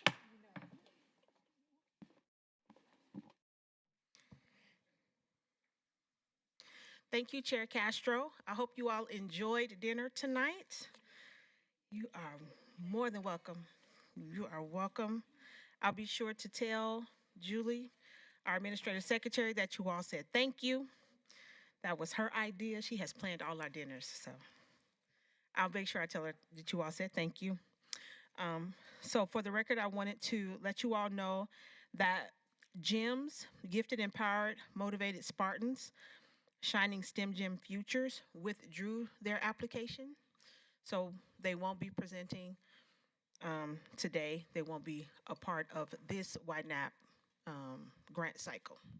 So we can take them off of our lists. And our next group is here. We have Enriching Explorations in Engineering Lab Rats.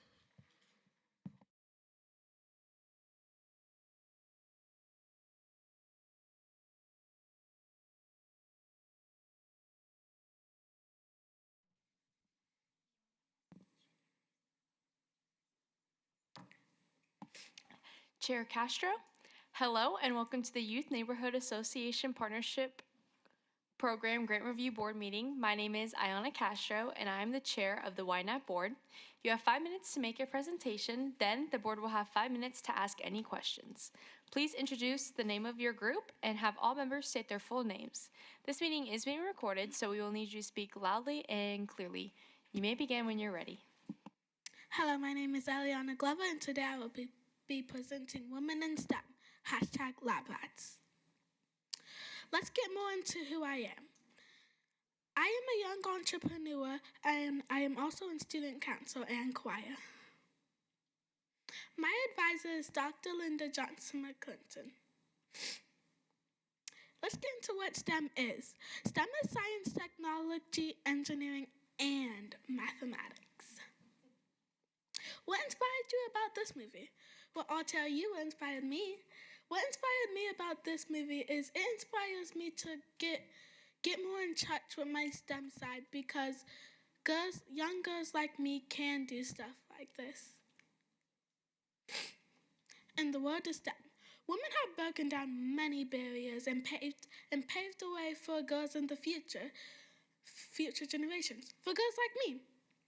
Why STEM matters to me is because it helps all girls and it's everywhere. Like these screens are STEM. Most things are built off of STEM. We will do most of our work at the office of E3, which is Enriching Explorations in Engineering. Then we hope to have our work in an exhibit such as 310 West Utah. To prepare, I have attended many STEM meetings and events with E3. And we have an upcoming one with my Girl Scouts in January. This allows me to learn more about STEM. We strive to at least give up 63 hours for meetings for STEM, making the exhibit and doing a walkthrough, and more. To include the community, we plan to invite other groups like Cody Logs. This way we can learn and work together as a community. But we will need your help. We would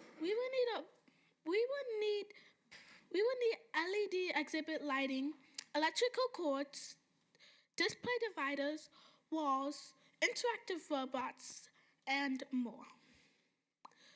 In the words of Dr. Lee and her AI pioneer, being a woman in science is not limitation. It is an opportunity to lead, shape, and innovate. Thank you for your time.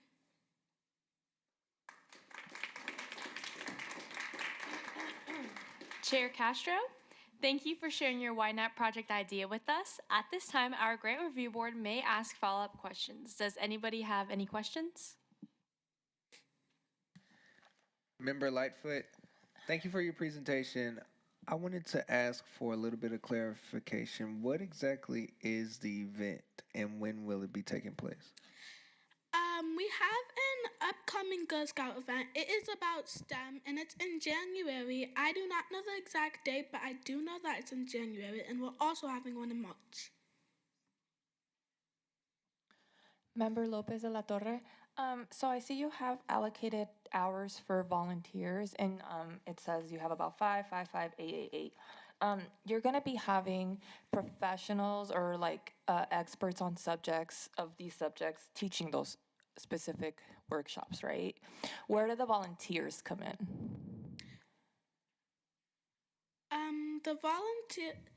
Well, we are working with Cody Locks, and my professional teacher is Linda Johnson McClinton.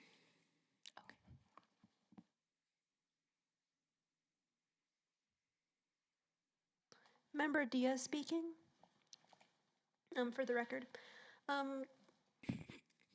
So in this event, what exactly will it be like? Will it be like a STEM fair, or will it be more of interactive booths that can incite creativity and interest in STEM? In my project, we will have interactive objects such as like moving robots that you can test out and use. Hi, Member Trevino, for the record over here. Sorry. This is a comment. I have no questions for you. I just want to say that you did an excellent job. You should keep doing what you're doing, because the way you're speaking is going to take you places. Thank you.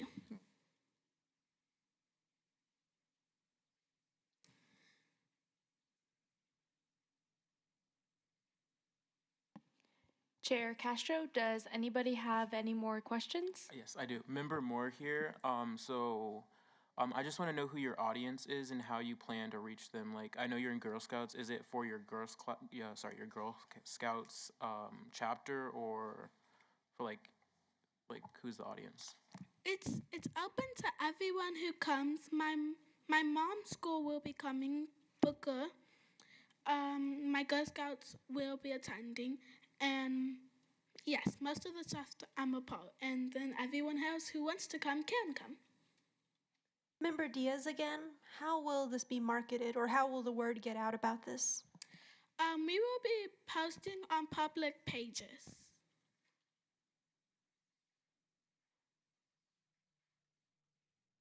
Member Trevino, for the record, what kind of public pages, like Facebook, things like that, or? Yeah, like Instagram and Facebook and more. Vice Chair Camarillo, is there a specific area of STEM that you're going to focus on? We will be focusing on STEM in general, so we're going to be focusing on the engineering, science, yes, just most of STEM, all of STEM. Thank you.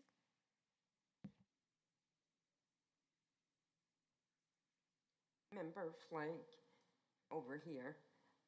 Who are the instructors? I mean, who will present the information for your event? Elizabeth Glover and Dr. Linda Johnson McClinton. And those are ladies from your school? They are my advisors. Your advisors? Yes. Okay. Board members, you have 1 minute. Okay, Member Trevino over here. Sorry. So, okay, walk me through it. Let's say it's the day of.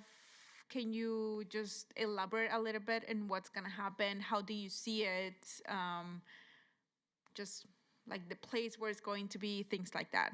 I mean, we only have 40 seconds, but. So it's gonna be at 310 West Utah. We are gonna be doing stuff like letting the other people interact with the robots. So things such as like turning them on and programming them and getting them to work. And like we might have kits, like interactive kits that you can like, where you plug in wires and make stuff turn on.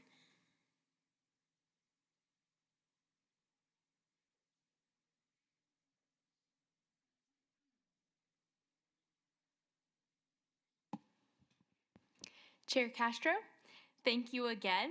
The YNAP Grant Review Board will be voting on the recommended YNAP funding awards at a later meeting. The YNAP board will be presenting those recommendations to the Las Vegas City Council on February 4th, 2026. Tara Manor will notify a group with information about the YNAP board's recommendations within the next 3 weeks. If you have any questions before then, please contact Tara and she will assist you. Thank you again for your time and for your presentation. You did a great job. Thanks.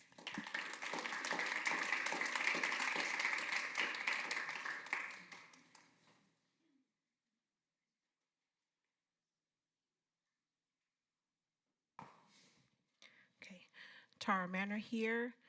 The next group that we have is the Las Vegas Academy Black Student Union, Black Brilliance, Pathways to Academic Power. And Jeff, I just uploaded their presentation onto the M Drive. Copy that.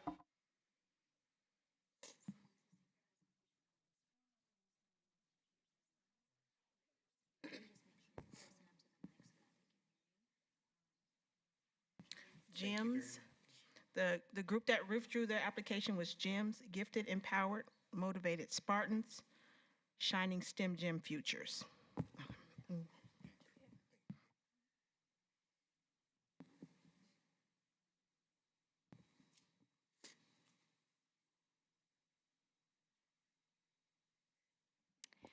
Chair Castro, hello and welcome to the Youth Neighborhood Association Partnership Program Grant Review Board meeting. My name is Ayana Castro and I'm the chair of the YNAP board. You have 5 minutes to make your presentation, then the board will have 5 minutes to ask any questions. Please introduce the name of your project and have all the members state their full names. This meeting is being recorded, so we will need you to speak loudly and clearly. You may begin when you're ready.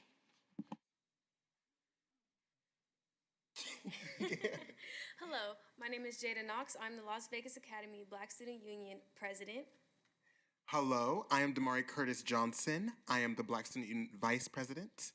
And hello, my name is Levi Les Thomas. I am the Black Student Union Treasurer. Thank you so much. Thank you. And this is our project, Black Brilliance, Pathways to Academic Power.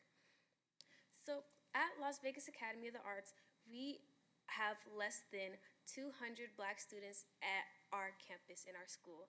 And because of this, it's very easy to see how and why the Black students at our school either are successful or unsuccessful in their academics. And because of this access to our students, we saw that the Black students in our school struggle with hitting the same achievements and milestones that the students of other races do, and we were wondering if that was something that was happening district-wide or just at our school. So these are the things that we'll be covering in our presentation today. Yes, to further our president's words, I think specifically at our school, Las Vegas Academy of the Arts, where we have 2 added block schedules for our majors, it's so easy to get lost within balancing major life and academic life.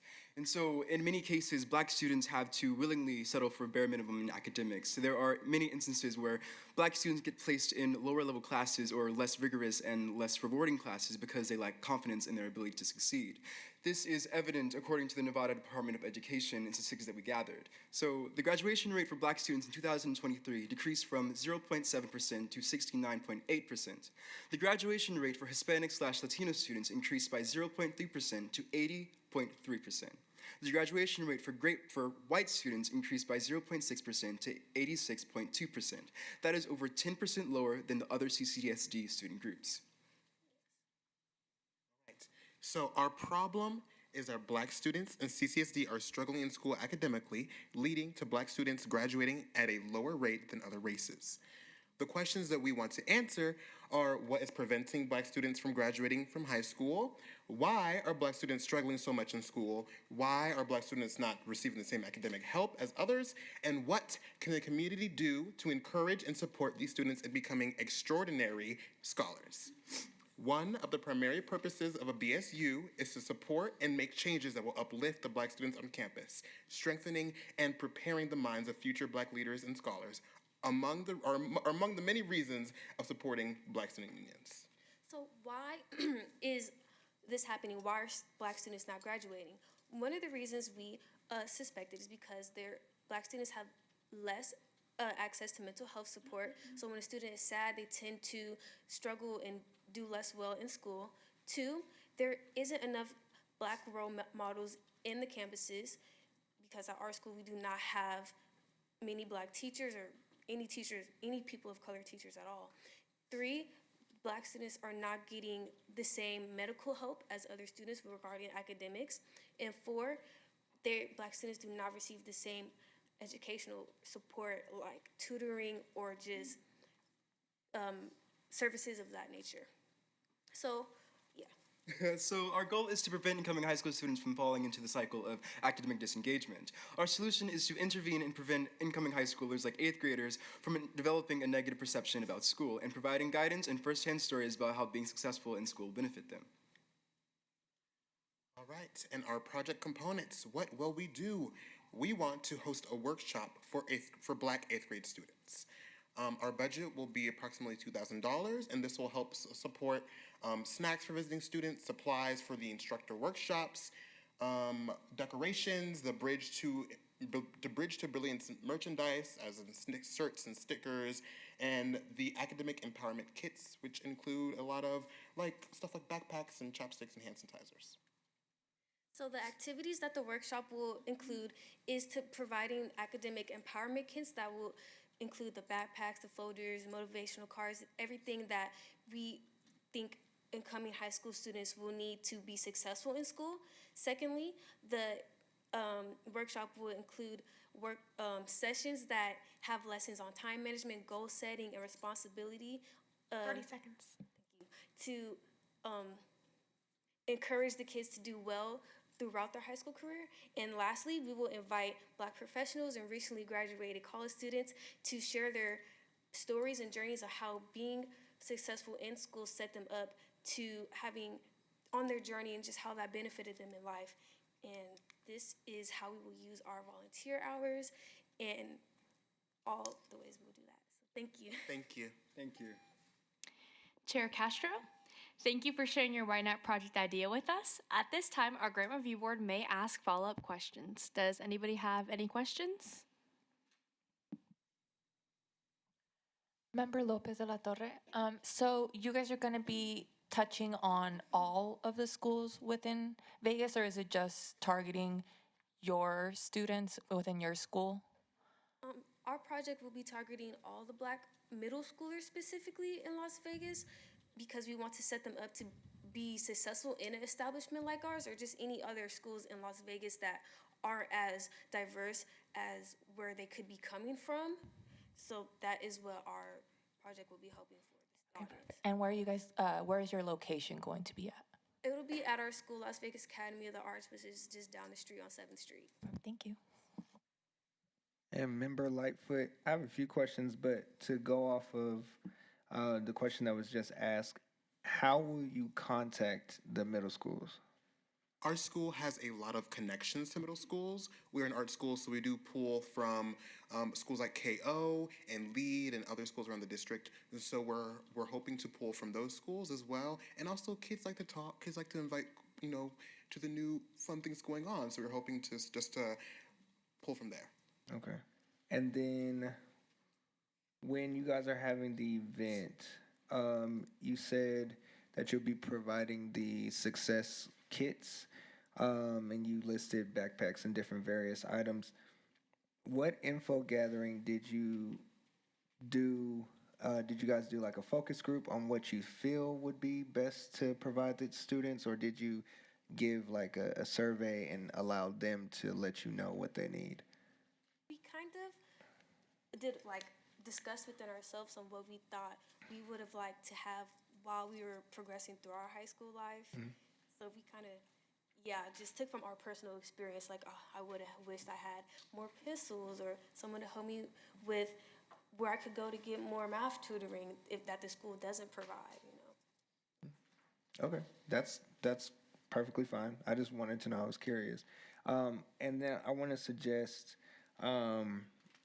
if it's within you guys' time limit before the event starts, if you would invite, I know you said you were going to invite college students and other older people.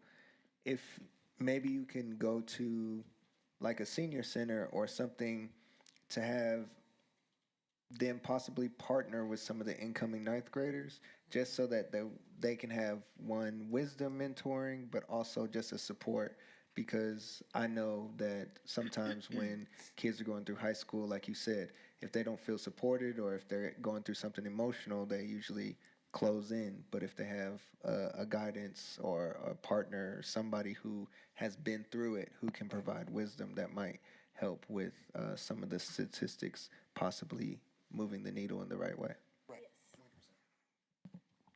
Member Moore here. Just to follow up on what Member Lightfoot said, I would suggest maybe contacting 100 Black Men. They're an organization that helps with stuff like that, and I think they'd be interested in helping you guys with that. And they would also be able to bring in incoming eighth graders and younger people as well. Chair. Member Diaz speaking. Another suggestion I have, I think that's a great suggestion, but another suggestion, I don't know what your workshops ensue, or if you have like, if you share stories about success stories, but I recommend the story of Ben Carson. I'm sure you guys know who he is, but I think it would be a perfect opportunity to share that with a lot of students who need encouragement. Thank you. Thank you. This is Member Iturralde. I just wanted to know what your majors are or what your art focus is. We're all musical theater majors. Yes. Musical theater, okay. Yes. So hopefully you can target some just groups that are interested in, because I like that you touch on the minority groups. All in all, I feel like they could all use your support and knowing that they're the minority, and it would be good to have support in that sense. But I love your mission. Sounds great. Thank you very much. Members, you have 25 seconds. Well, thank you very much. We will take all your suggestions into account and definitely add that to our project. So thank you very much for letting us come. Thank you. It's been an honor. Thank you. Chair Castro, real quick, I just wanted to say you guys did an amazing job presenting. I love how you guys all brought your personality to this, and you guys had really good confidence. So now we're going to continue. The YNAP Grant Review Board will be voting on the recommended YNAP funding awards at a later meeting.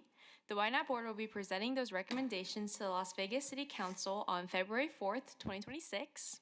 Tara Manor will notify your group with information about the YNAP Board's recommendations within the next 3 weeks. If you have any questions before then, please contact Tara and she will assist you. We thank you again for your presentation and for your time. You guys did an amazing job. Thank you very much.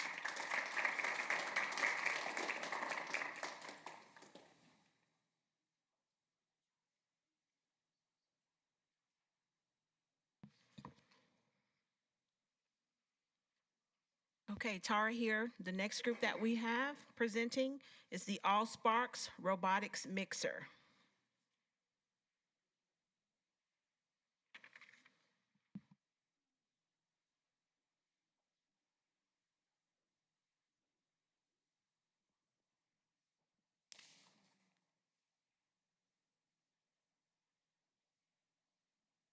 Chair Castro, hello and welcome to the Youth Neighborhood Association Partnership Grant Review Board meeting. My name is Ayana Castro and I am the chair of the YNAP board. You have 5 minutes to make your presentation, then the board will have 5 minutes to ask any questions. Please introduce the name of your group and have all members state their full names. This meeting is being recorded, so we will need you to speak loudly and clearly. You may begin when you're ready. Hello, my name is Victor Hill and I'm 10 years old. I'm the youth leader for the All Sparks and we'll be discussing our project, the Robotics Mixer. This is the 3rd time we're applying for the YNAP grant. I'll be doing this project with my brother Calvin. For the 2024-2025 year, we are awarded a YNAP grant for bricks and bots. For the upcoming year, we would like to do a project called the Robotics Mixer. For our previous project, Bricks and Bots, we received $1,300 in YNAP funding, which is 65% of our requested funding of $2,000. We initially wanted to reach 102 people, but still served 68 people, which is 67% of our goal. We posted pictures on our website, theallsparks.org. On our feedback forms, we got 100% yes on questions such as, did the event inspire creativity, and did the event foster community engagement? Some comments shared their favorite experience or moment of the event were the ability for kids to share their ideas, friendly, creative, and kids are involved, very creative event was very educational, and great STEM activity for the summer heat. We also noticed that there was a family who had come for our Brickathon project last year and attended our Bricks and Bots project this year.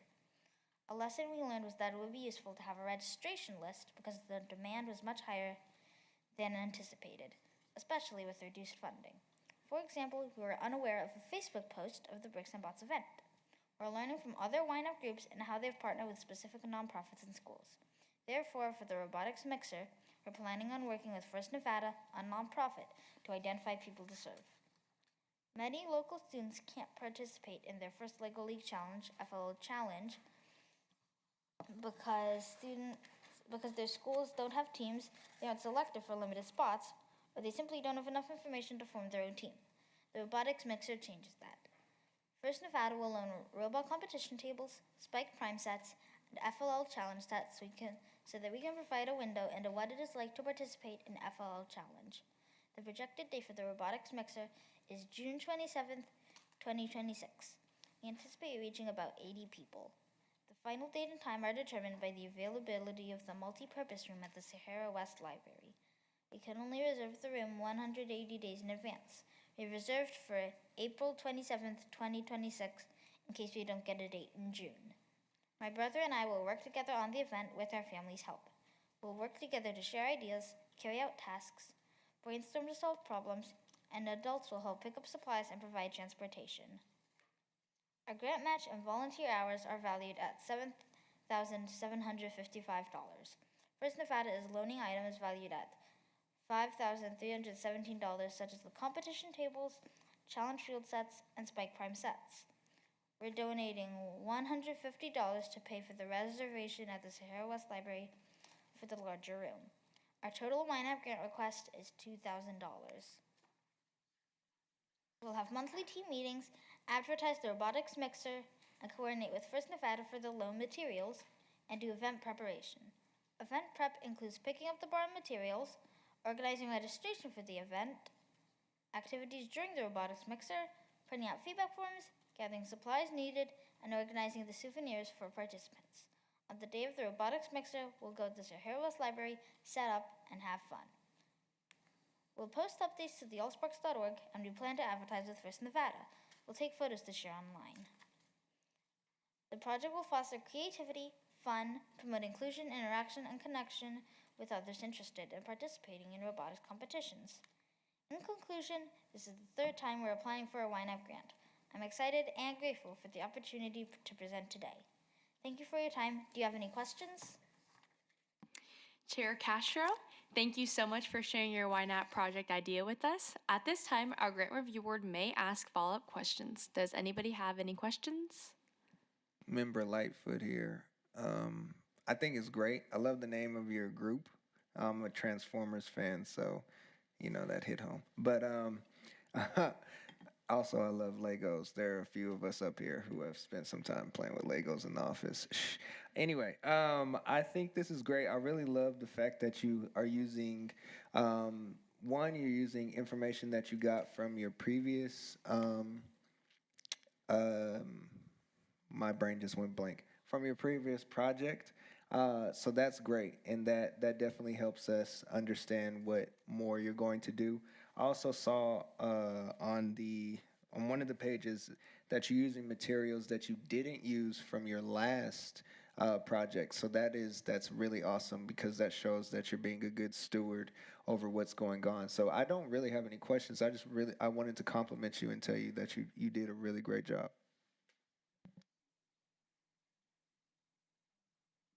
Member Trevino, for the record, I just want to say two things. Number one, over here. Sorry. Number one, whoever made this presentation, it's amazing. It kept me entertained the whole time and paying attention to it. So congratulations on that. And number two, this is a very unique project. So also congratulations on having this idea. I understand this is your third time. However, I want to encourage you to keep doing it. I don't have any questions, it was just comments.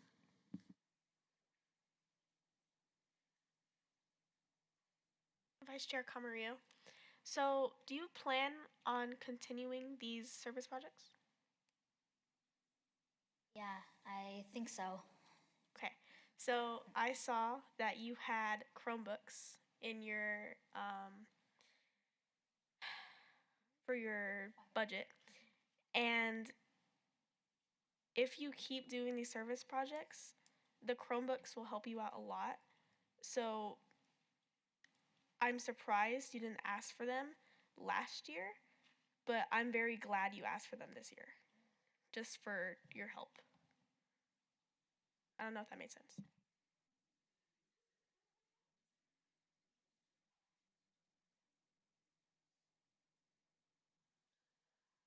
I remember Dia speaking. Two things to say. First of all, I really like your idea. I wasn't here the other times you presented it, but Legos and robots were basically my childhood, so really creative and inspiring with that. But my other question was, how exactly do you market this? And how exactly does one register? Is it social media? Do you post flyers? Is it a kind of a library event? We're like having a registration and interest list on our website, and we're working with First Nevada to identify some people who have contacted them about forming a team, so they could register also. Would you be open to spreading the word on social media platforms? Yeah, I think so. Thank you.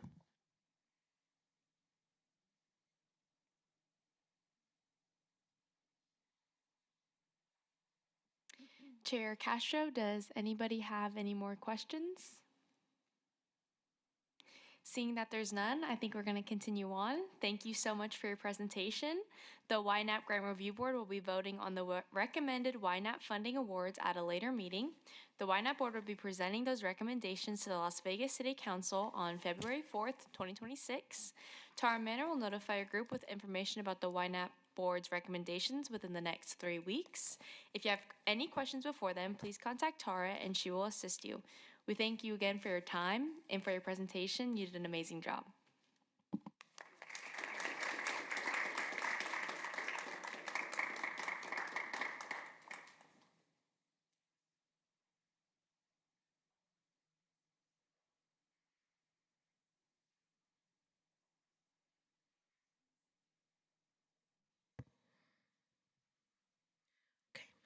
Tara Manor here. The next group that we have coming up is Magical Moment Makers, the Healing Hands.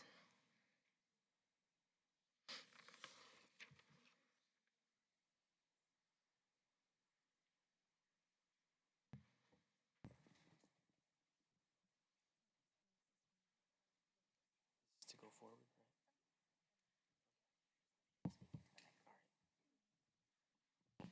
Chair Castro, hello and welcome to the Youth Neighborhood Association Partnership Program Grant Review Board meeting.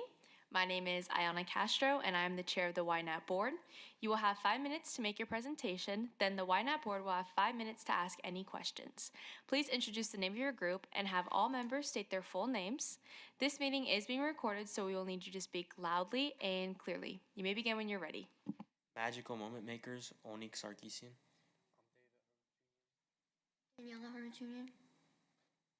So our group is the Magical Moment Makers and our project is the Healing Hands. So the grant we're requesting is $2,000 and our organization that we will help is the Ronald McDonald Family Room Support Project. So some introductions on our positions. I will be the project leader for this project. David will be the head of logistics and Daniela will be the community outreach and she will be in charge of making the care packages. So about our group. So Magical Moment Makers was created in 2022 by my older sister and we're continuing the legacy. So this is our first time applying for a YNAP grant with this specific group of 3 and our goal is to support families dealing with medical hardships. What is the Ronald McDonald Family Room? The Ronald McDonald Family Room is a comforting space for families whose children are receiving medical care. It provides rest, food, hygiene items, and support all near their hospitalized children. It helps remove financial stress such as hotels, meals, and travels. The purpose of our project is to collect and donate essential comfort, hygiene, and household items that support families staying in the Ronald McDonald Family Room. We will donate snacks and beverages, cleaning supplies and toiletries, mattress protectors, towels, and other long-lasting items, and we will build organized care packages. So why we chose this project is because we wanted to make a real impact on families going through difficult times, and this project allows us to let help people directly and immediately. And we thought that supporting families with sick children will be more personal and more meaningful.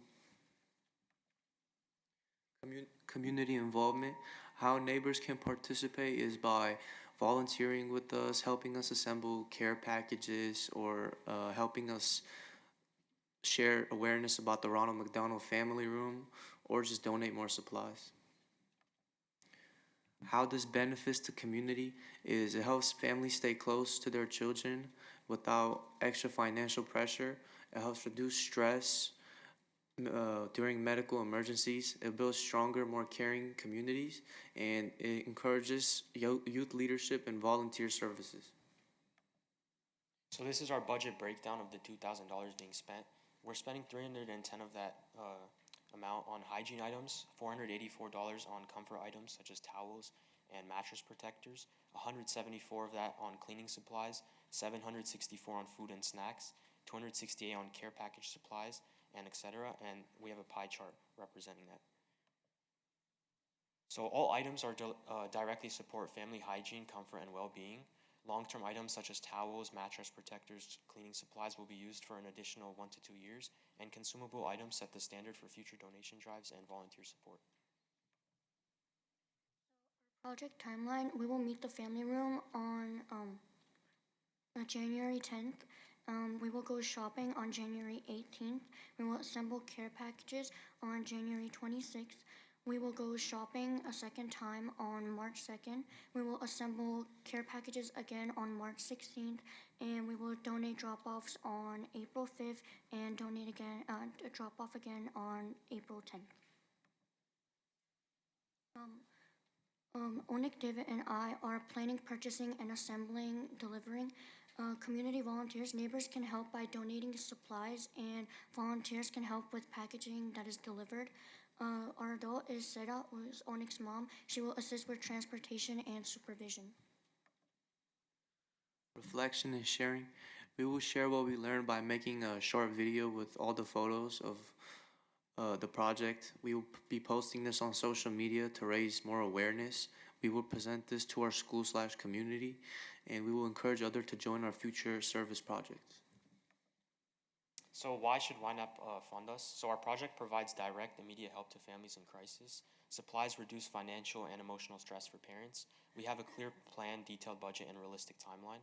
This project promotes youth leadership, compassion, and community unity, and the impact continues long after the grant period. 40 seconds. Thank you for your time. Chair Castro, thank you for sharing your YNAP project idea with us. At this time, our grant review board may ask follow-up questions. Does anybody have any questions?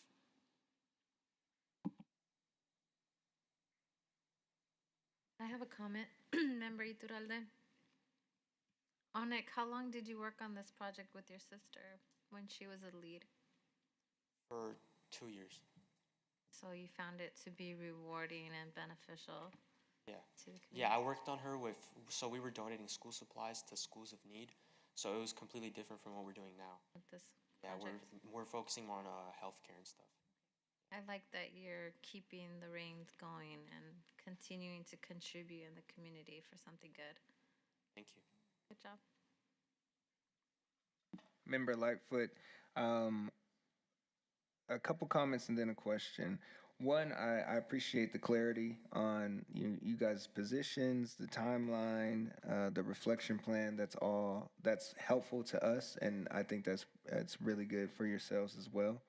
I wanted to make a suggestion that if you guys decide to come back next year, that maybe because delivering the stuff is great and it does help the families in need, but if you guys can think of something, and you don't have to, but think of a way to maybe create a task, or not a task, but something for the families that are there for their family member, their daughter, their son, their brother, whatever it may be, just to get them out of the room and get their minds to at ease a little bit. Because I know personally, my grandmother was in the hospital last year, and one of the things that we were able to come together as a family was when we left the hospital, we found ways to come together, play board games or whatever. So just something to think about to bring the family closer together as well. But when you guys deliver the packages, do you deliver them personally, or are you just dropping them off at the Ronald McDonald Family Room? So for now, we're thinking about just dropping it off at the family room. But when Okay. we meet with the team on February 10th, we'll kind of like talk to them more and see what the plan is moving forward. Okay. And just if you guys are gonna just drop them off, figure out a way to gather the information from the Ronald McDonald Association, so that way you can see the impact that you guys are making. Thank you. Also, thank you for your suggestion. I'll take that into consideration.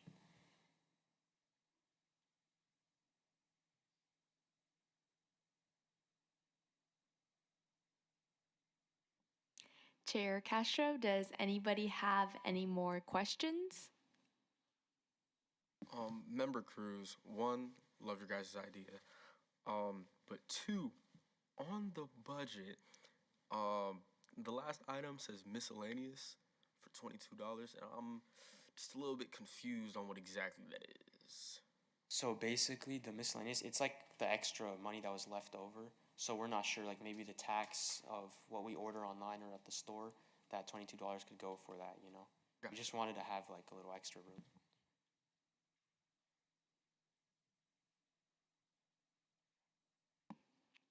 Chair Castro, does anybody have any more questions?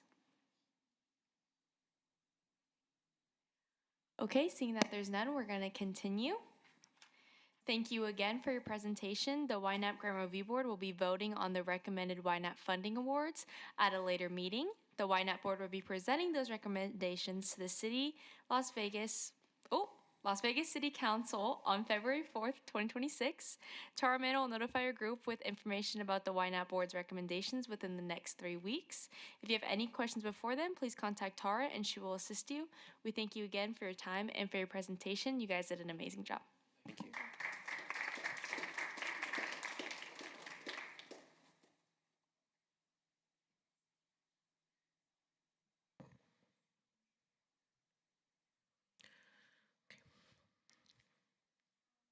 Okay, Tara Manor here for the record.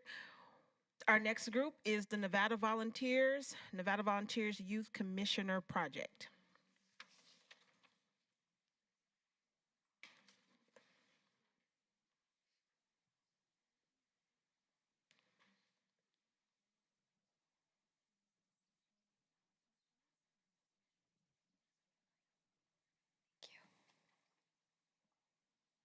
Chair Castro, hello and welcome to the Youth Neighborhood Association Partnership Program Grant Review Board meeting.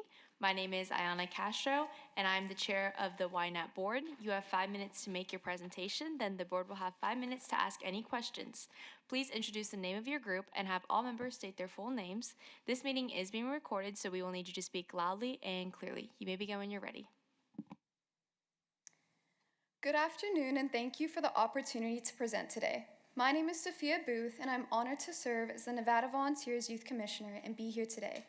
I'm joined by April Stewart, one of the adult advisors for this project, and a Nevada Volunteers Commissioner. Before sharing my project, I want to briefly explain who we are. Nevada Volunteers is the governor-appointed state service commission for Nevada. I've been involved for over 2 years, first as a youth council member, then president, and now, for my 3rd year, I was appointed by Governor Joe Lombardo to serve as the youth commissioner, which is the highest youth-led role in the organization. This year, I created Nevada Volunteers Youth Empowerment, NVYE, which is the first statewide youth service network in Nevada. Our mission is to highlight youth volunteer opportunities, elevate student voices, and bring young people together for the first ever Nevada Youth Day of Service on March 7, 2026. To support this work, I built a youth leadership team with roles in outreach, design, media, logistics, and marketing. We also launched a school coordinator model where each participating high school selects one student to lead book drive efforts on their campus. Throughout February and early March, schools across Nevada will host Reading Week book drives, collecting new and gently used children's and teens books. On March 7th, youth volunteers will gather at a designated Las Vegas location to sort books by age and reading level, build themed literacy kits, prepare them for distribution to nonprofits supporting shelters, Title I schools, and overall foster youth volunteerism. This project unites parents, students, educators, and nonprofits and delivers thousands of books to children who need them most. We expect 100 to 200 youth volunteers plus 10 to 15 adult advisors for safety and coordination. But importantly, the vision, planning, and execution of this project is entirely youth-led. This idea came from one guiding question: what issue can Nevada youth impact right now? Through listening sessions with teachers, librarians, nonprofits, and some of my advisors, I found that two needs were surfacing again and again: low literacy outcomes, especially in under-resourced neighborhoods, and limited youth pathways to volunteer and lead, even though students want to help Nevada Reading Week and be a part of it. I thought Nevada Reading Week would become the perfect anchor because it would connect to literacy support and give students an opportunity to volunteer. Reflection is also a very core component of this. Volunteers will complete short written reflections and optional video testimonials for our Why I Serve Nevada series and a youth-led debrief. These will help us measure impact and strengthen this model for years to come. Our long-term goal is to build a repeatable Reading Week service tradition with templates, timelines, and toolkits so future youth commissioners can easily continue this work. This is our first time applying for YNAP, and while Nevada Volunteers oversees grants statewide, this youth commissioner-led initiative has never received YNAP funding. However, my youth teams and I have led multiple successful service projects, including the Holiday Heroes Toy Drive, which I will put here. This is just a few pictures of the high schools that collaborated with us. And what this project was is we went through a similar process as what the Nevada Youth Day of Service volunteers will be doing, such as creating the boxes at different high schools, decorating them, and then collecting them. And then we also gathered data, which was a part of our reflection, part of our entire project, in these graphs here, as you can see. 55 seconds. We are requesting $2,000, which will directly support volunteer food and recognition, social media outreach, sorting materials and supplies, professional photo and video, and contingency and ADA signage.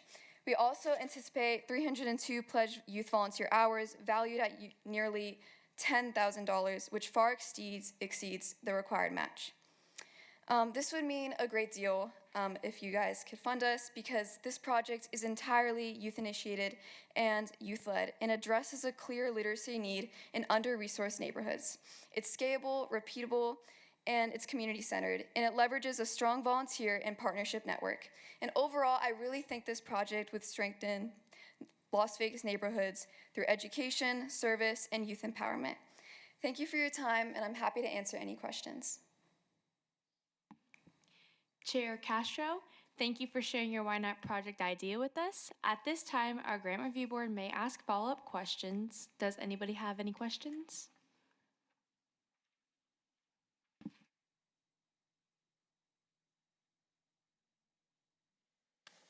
Member Lightfoot, I don't have any questions. It was plain, clear. Thank you for the clarity. It was terrific presentation. Thank you. Member Trevino, for the record, are you looking for other forms of funding as well, or have you gotten something else just to make the project bigger? Yeah, so we've been looking at other forms of funding, but we have not received any grant awards for this project.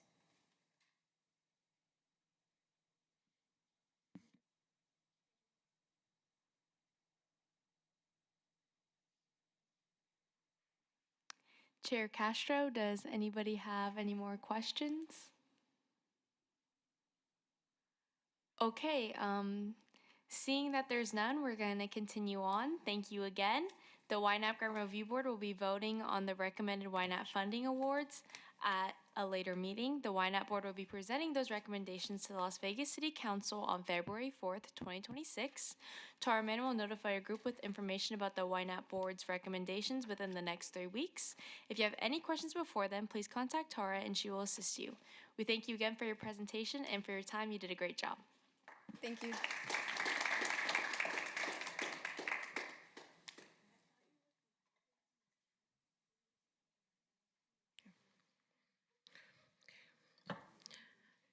Tara here.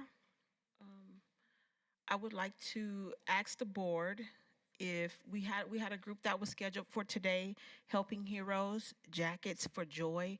They informed me that they wouldn't be able to make it today, and so I would like to ask the board if we can reschedule their presentation for either the 8th or the 11th of December. Chair Castro, I make a motion to approve Jackets for Joy to present on December 8th or 11th.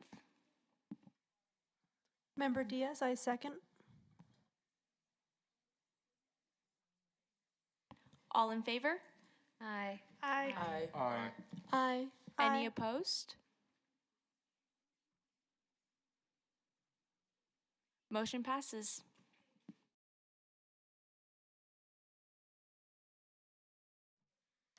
Tara Manor here. We have completed all of our presentations for the night. Yes. Chair Thank you. Castro, we are going to move on to agenda item number 5, citizen participation. Public comment during this portion of the agenda must be limited to matters within the jurisdiction of the board. No subject may be acted upon by the board unless the subject is on the agenda and is scheduled for action. If you wish to be heard, come forward, give your name for the record. The amount of discussion of any single subject, as well as the amount of time any single speaker is allowed, may be limited. Seeing that there is no one, we're going to move on to agenda item number 6, which is adjournment. I adjourn this meeting.